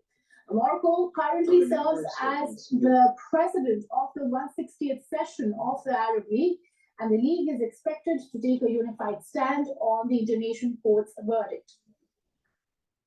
Now, global protests against the Israeli campaign in Gaza continue, and thousands of people have come out in droves on the streets of Madrid, Athens, Milan, and Rome.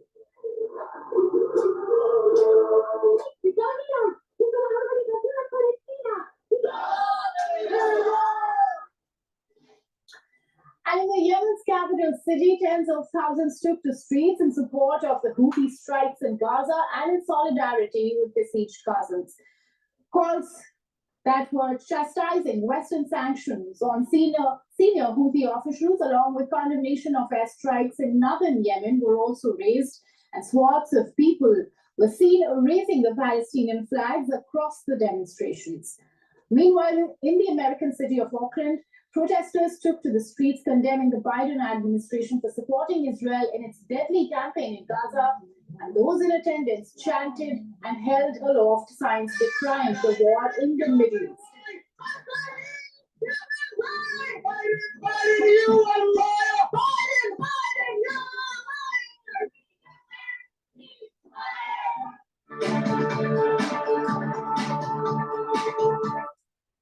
All right, let's take a look at what Live Now has to say.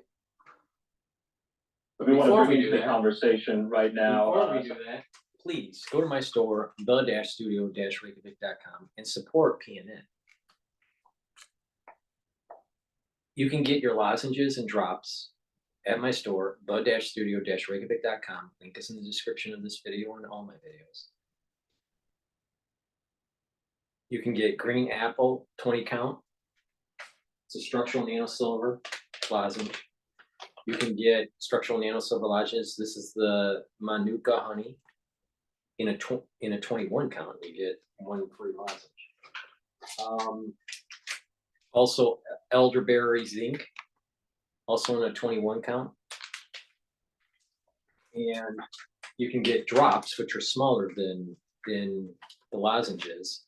You can get it in honey lemon in 100 count, and in blueberry in 100 count. So please go to the store. They are structural nano silver. It will soothe your sore throat, but it will neutralize pathogens. Okay. Please also go to my store and get the C60. C60 is either an avocado or coconut oil. C60 is a carbon molecule, 60 carbons that are together, and the actual shape of that buckyball, that molecule, will help to soak up free radicals. This is potent.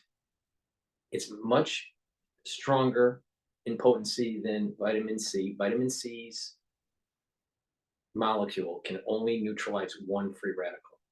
This can neutralize thousands. So please go to the store and get the C60. I have it in 2 ounce, 4 ounce, and an 8 ounce option. You take a teaspoon of it a day, and it will soak up those free radicals. Why is it important to soak up those free radicals, those reactive oxygen species? Free radicals causes damage to your cells. A big part of aging is free radical buildup. If you eliminate or reduce your free radicals, you're going to have better cellular health. And the mitochondria in your cells will be able to produce ATP which is the major energy source for your cells and for your body. That means you'll have a better immune system because you'll have more ATP. You'll be able to think faster because you have more ATP. You'll have better mitochondrial health. So please go to the store, get the C60 to soak up those free radicals, and you will slow down the aging process and get healthy.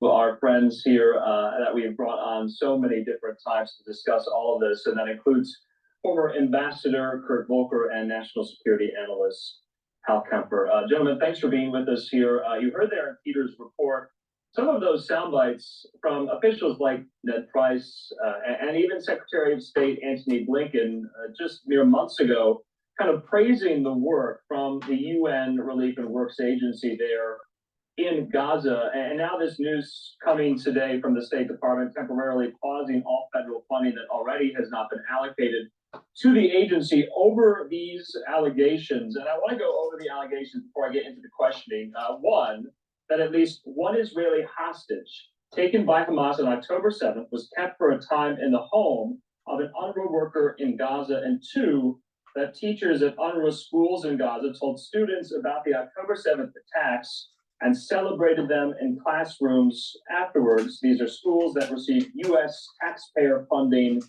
each and every year here. I'll start with you, Kurt. You know, what is the response going to be? You heard there from John Kirby saying U.S. officials don't believe the entire organization supports terrorism, but this doesn't sound good, does it? No, it sounds horrible. You know, let's be clear, it sounds horrible. And the fact that even John Kirby in the podium is saying we are now no longer providing U.S. funding for UNRWA indicates that they understand the scale of the problem and the scope of the problem. This is not something that U.S. taxpayers could ever support. And I think what's lacking in this, watching the clips that you just showed, there's a lack of clarity coming from the administration on what we do think. It is very much negativity, very much defensiveness. Well, this is not true. That's not true. We're cautious about that. We're careful about that. What is the actual position of the administration? What do we want? And then how are we going about trying to achieve that? You know, Hal, to Kurt's point. I am Zoe Gong. As a traditional Chinese medicine chef and food therapist, I love using Squarespace Base to share my recipes and wellness tips and to accept appointment. You know, Hal, to Kurt's point, U.S. officials, as recent as November, praised UNRWA and the work they're doing in Gaza. So is there a disconnect there? Kind of to Kurt's point, Antony Blinken visited UNRWA headquarters in Jordan in November and praised the work despite these allegations. And Hal, I gotta add, these allegations did not just surface today. They've been out there for quite a while. Andrew, they have been out there for quite a while, and this reinforces some of the stuff that's been coming from Israel on this, where they've been talking about it. You know, you have to look at this in a broad context that this really gets into, to use a Watergate term, what did they know and when did they know it? This gets into the whole information flow of what the United Nations has been dealing with across the board in terms of understanding what's happening on the ground. It's going to turn out that maybe a dozen, they've been fired. I don't know how well they're going to be interviewed. I don't know what the extent of the investigation will be. Right now, the agency responsible is investigating itself, which leaves me a little bit skeptical. But the other side is going to be, okay, so they were directly involved. How many others knew and averted their eyes or passively went along with this? I think this will be a much broader hit. It does reinforce what Israel's been saying, but I think some of these incidents where, the Israelis, like Israeli tanks have fired at a UN facility in Khan Yunis, or some of these white flag incidents, they're going to have to be looked at again, because now we're realizing some of the reporting may have been deeply skewed. Yeah, I want to play just a quick soundbite from a spokesperson there at the UN about these allegations and get you both to respond. Let's listen to this.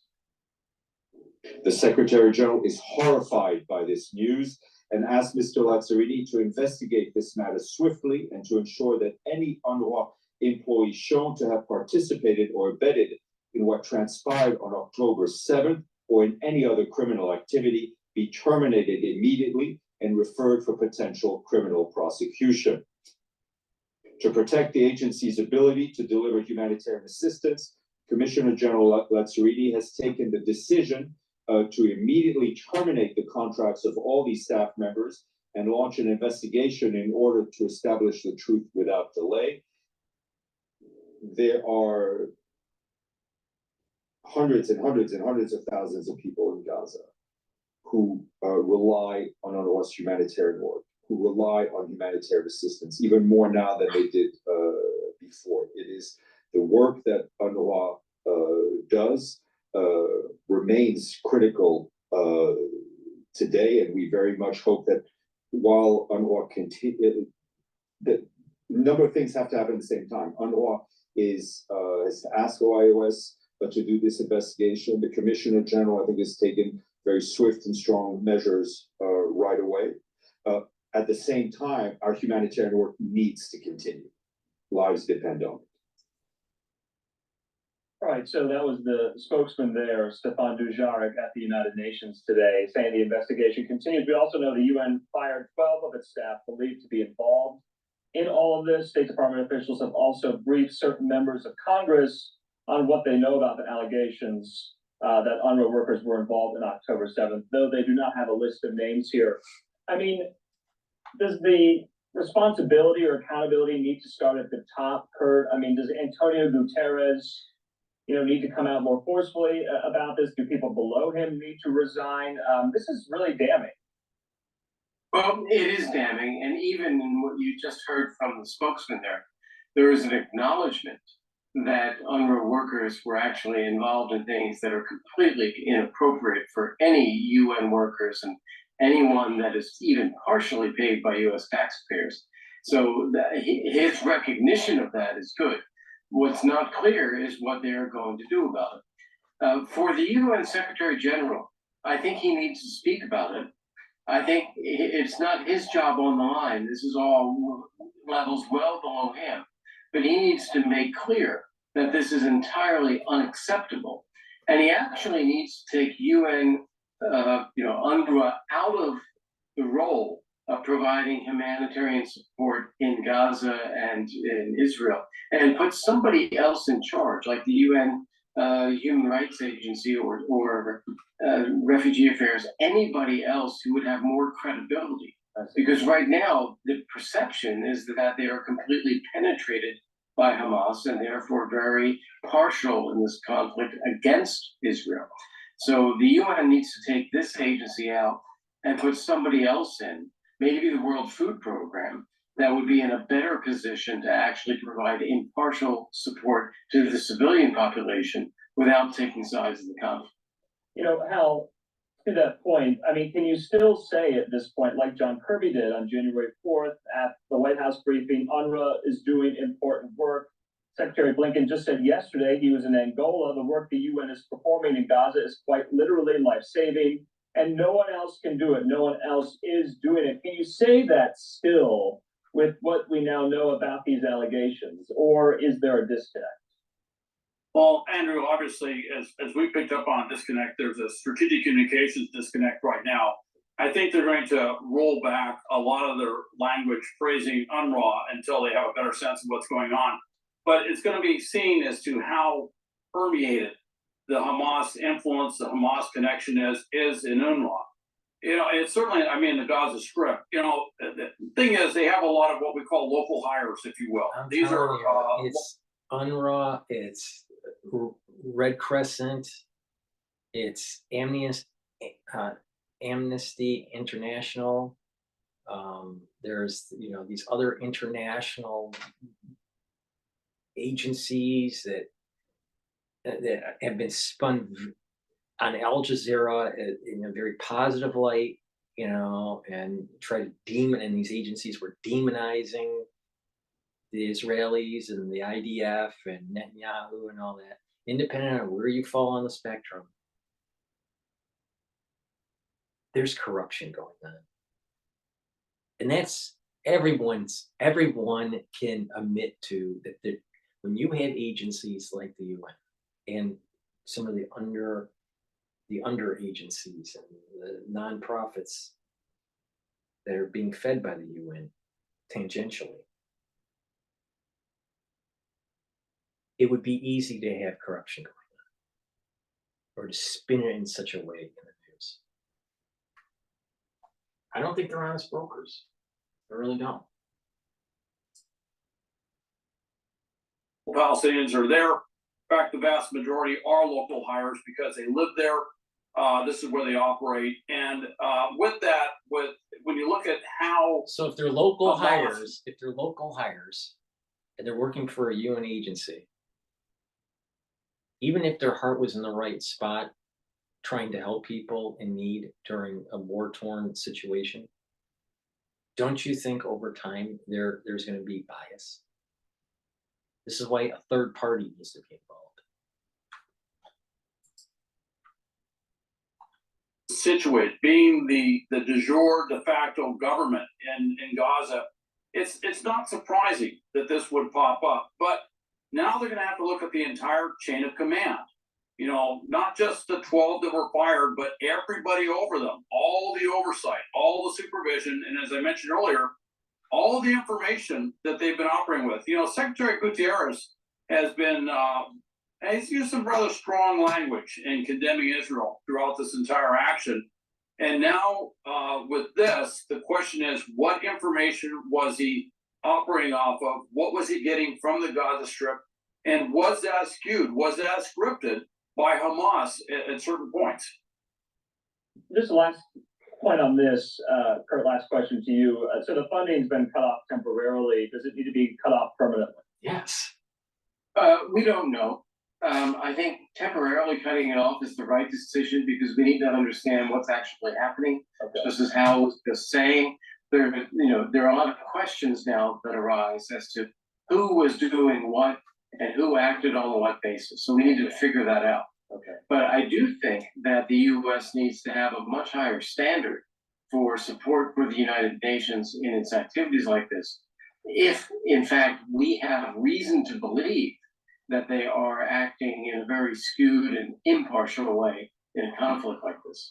All right. While we have you both, I do want to move on. This is also United Nations related as well. Their top court, their body, the International Court of Justice there at The Hague, hearing this case today, and it was brought by South Africa claiming Israel in its offensive against Hamas in Gaza is committing genocide against Palestinians. We have this live now. Look there. I know it's very dark in southern Israel looking into Gaza. I just want to go into some of the findings today. This decision by the ICJ, they declined to order Israel to cease military operations in Gaza while it continues to weigh South Africa's claim the country is committing genocide against Palestinians. So Kurt and Hal, they declined to order Israel to stop, but they didn't dismiss the case outright. Is this a partial victory for both? Hal, you first.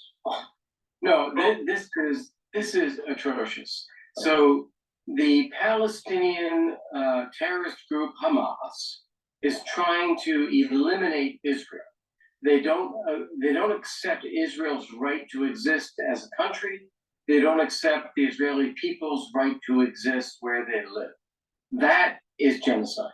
And to accuse Israel of genocide in defending itself against the kinds of attacks that they face with Hamas is just appalling. And if you want to understand genocide, just look at what Russia is doing against Ukraine. They are torturing people. They are occupying territory. They are using rape as a tool of war. They are castrating prisoners of war. It is absolutely appalling what the Russians are doing. That's what Hamas is doing against Israel. And so to think of this as somehow that either Ukraine or Israel is a perpetrator in this, that they are guilty of genocide, is absolutely absurd. They are the victims of those attacks against them. You know, Hal, to that point, I was writing to the viewers because tomorrow is International Holocaust Remembrance Day.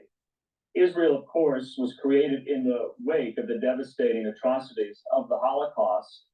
the very day before that today, they are facing genocide allegations against themselves brought by South Africa for what they are doing as they, effectuate their war against Hamas in Gaza. I mean, what do you think 75 years ago the founders of Israel would have thought about that claim?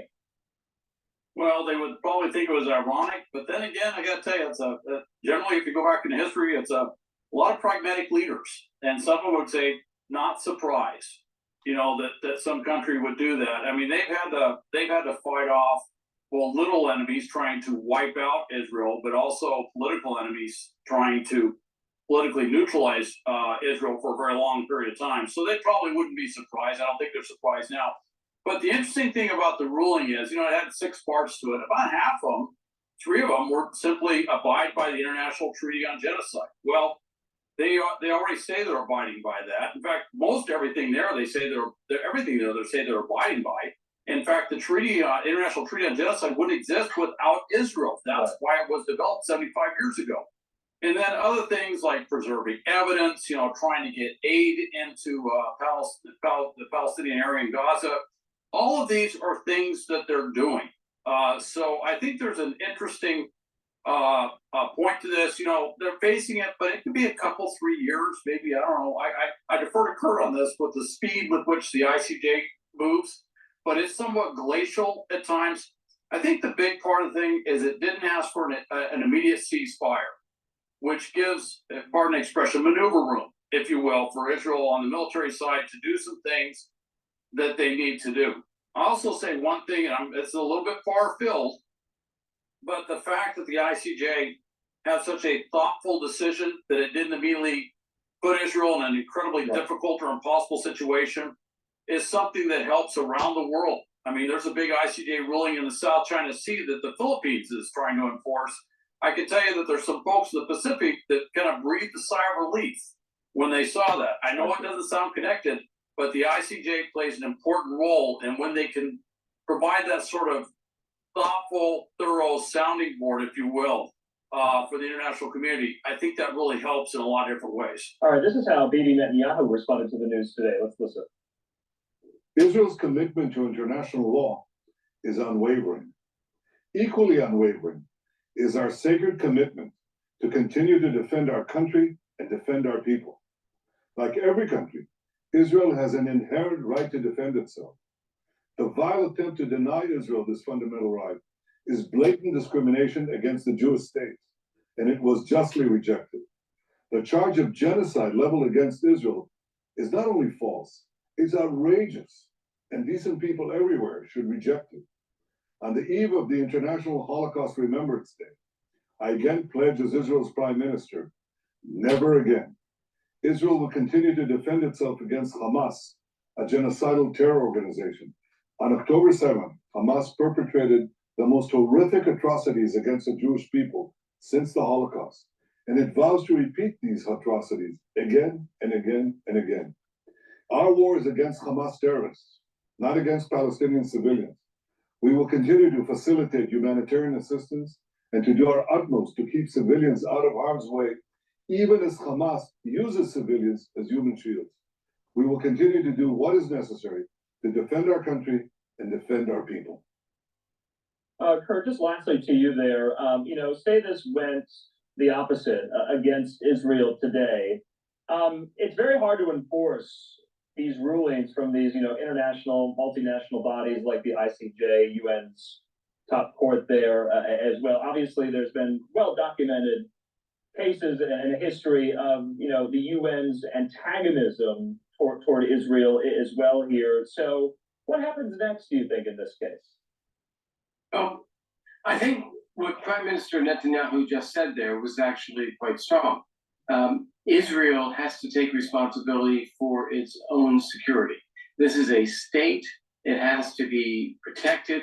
The state has primary responsibility for that. It has allies, it has friends around the world, but they have to do that. And that is the primary thing. And attacks against that are going to be seen as terrorist attacks by anybody, but Hamas is the one that is conducting it. As for the UN, I would like to see the UN get into a position where it would actually be vocal in support of Israel's right to exist, its sovereignty, its territorial integrity, and then talk about the basis for what a peace could be. Because what we hear right now is equivalence on both sides, equivalence of Hamas terrorists and the Israeli state fighting each other. It is not equivalence. It is terrorism versus a state trying to protect its own people. These are not the same thing. And I think we need to have that recognized as a basis for how we deal with this issue in the future. All right, gentlemen, I'll leave it at that. Ambassador Kurt Volker and Hal Kemper, thanks so much for being with us here on this Friday night. Have a good weekend. For this video, I'll play one more video before we end. But please go to my store, the-studio-reykjavik.com. And also make sure that you subscribe to all my channels. I have 3 YouTube channels. I have Brighteon, Bitchute, and Rumble. Please subscribe to all of them so you get notified and you get to see all the content. I am heavily censored on YouTube. There are certain things that I cannot keep up. To make sure that you get to see all my content, please subscribe to all 6 channels.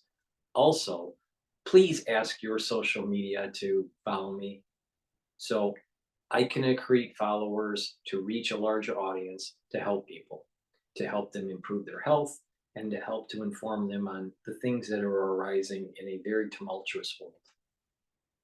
I have partnered up with Rainbow Herbals, and we've created these very high quality deodorant bars.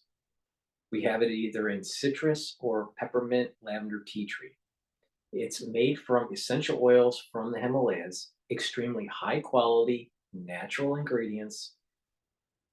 It's for males and females, so use this as a deodorant, and it'll also help to detoxify your body.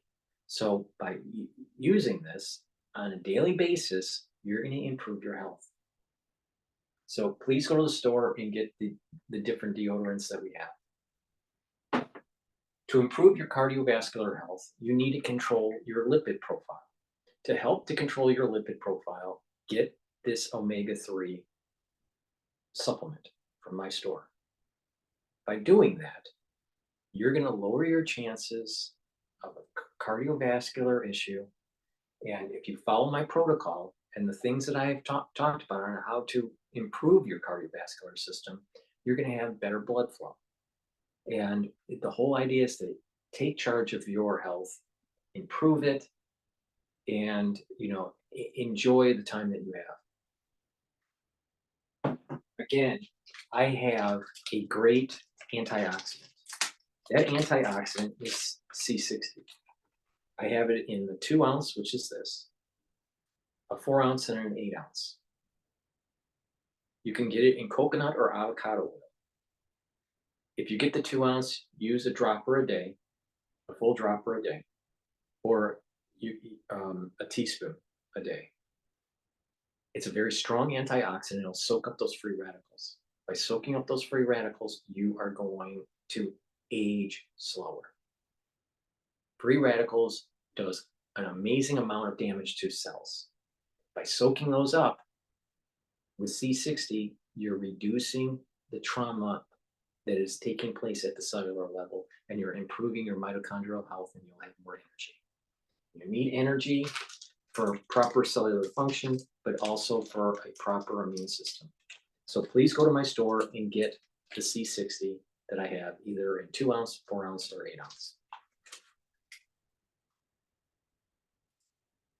So let's get an idea what Fulton has to say before we end this transmission.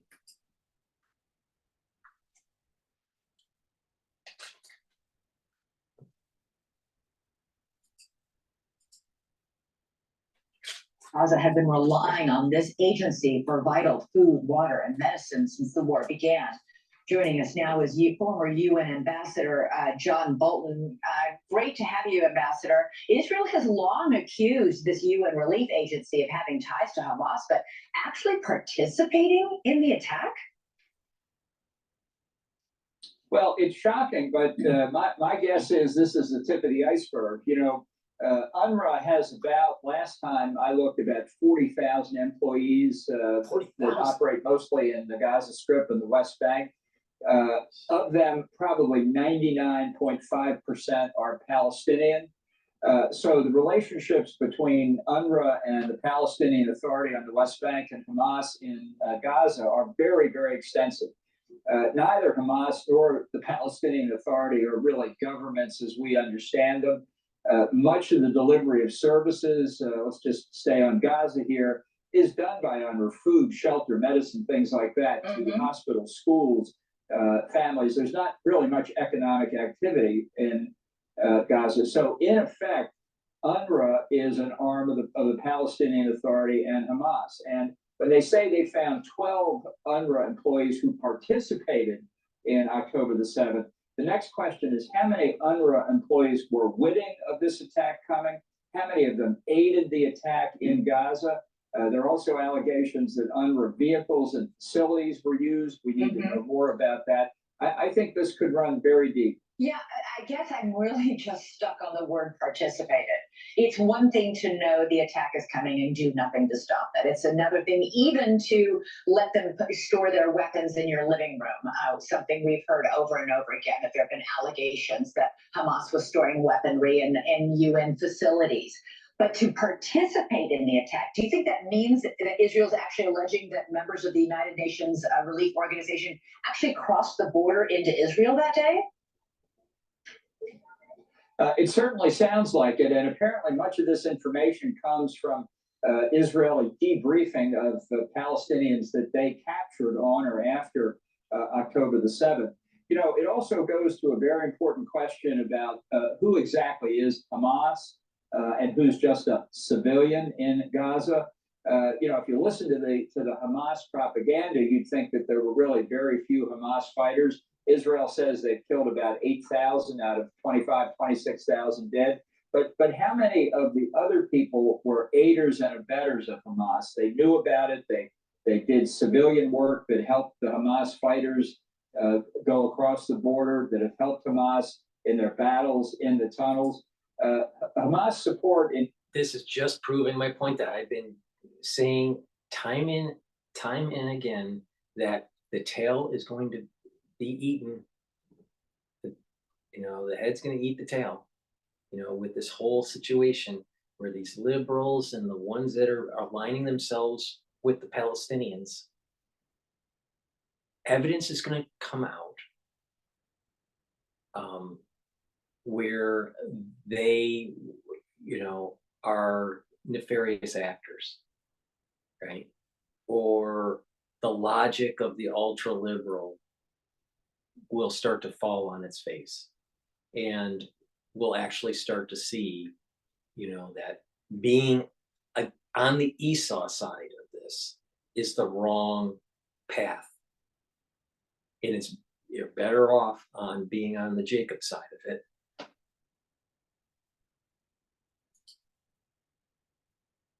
This is really very deep among the population. Otherwise, where are the anti-Hamas demonstrations? Have you seen any of those? Right. So I think this really opens an enormous area for further research and investigation. I guess I'm just really struck, and I know a lot of people, including the UN Secretary General and the State Department, according to its statements today, by the fact that Hamas did this attack knowing full well what the consequences would be, that Israel would unleash a lot of military action and bombing on Gaza as a result of these attacks. And they did these attacks and went back and hid in Gaza among civilians, knowing civilians would pay the price. They didn't give a heads up to the civilians. None of them knew, like, yeah, this attack is coming and the Israeli response is therefore coming. These United Nations Relief Agency workers, whose job it is to help feed these people and clothe these people and give medicine for these people, the fact that they would participate in such attack, knowing also full well that there would be this Israeli response, is incredible. Right, and it's a deep wound to obviously the credibility of UNRWA, but to the United Nations as a whole, that has allowed this relationship between UNRWA and Hamas in the Gaza Strip and UNRWA and the Palestinian Authority to go well beyond simply the provision of humanitarian aid. And that's why I say, really, if we could get more insight into what that relationship was, there's every possibility that Hamas cooperation with UNRWA really is much more extensive than even this reveals. And there may be others. This is just 12 people that they found out about through questioning Hamas prisoners. Right. So who knows how many other UNRWA employees may have been involved directly crossing into Israel on October the 7th. That's still open. Thanks so much for watching. Go to joinnn.com to find News Nation on your television provider. So that's my coverage of this. I'm going to do another video dealing with the Al Jazeera live coverage of what's going on in Israel and in the Gaza Strip and the area at large. Thank you for listening. Please make sure that you subscribe to all my channels. Please go to my store, the-studio-reykjavik.com, and you can also donate on my website through Stripe or PayPal. Thank you for listening and have a nice night.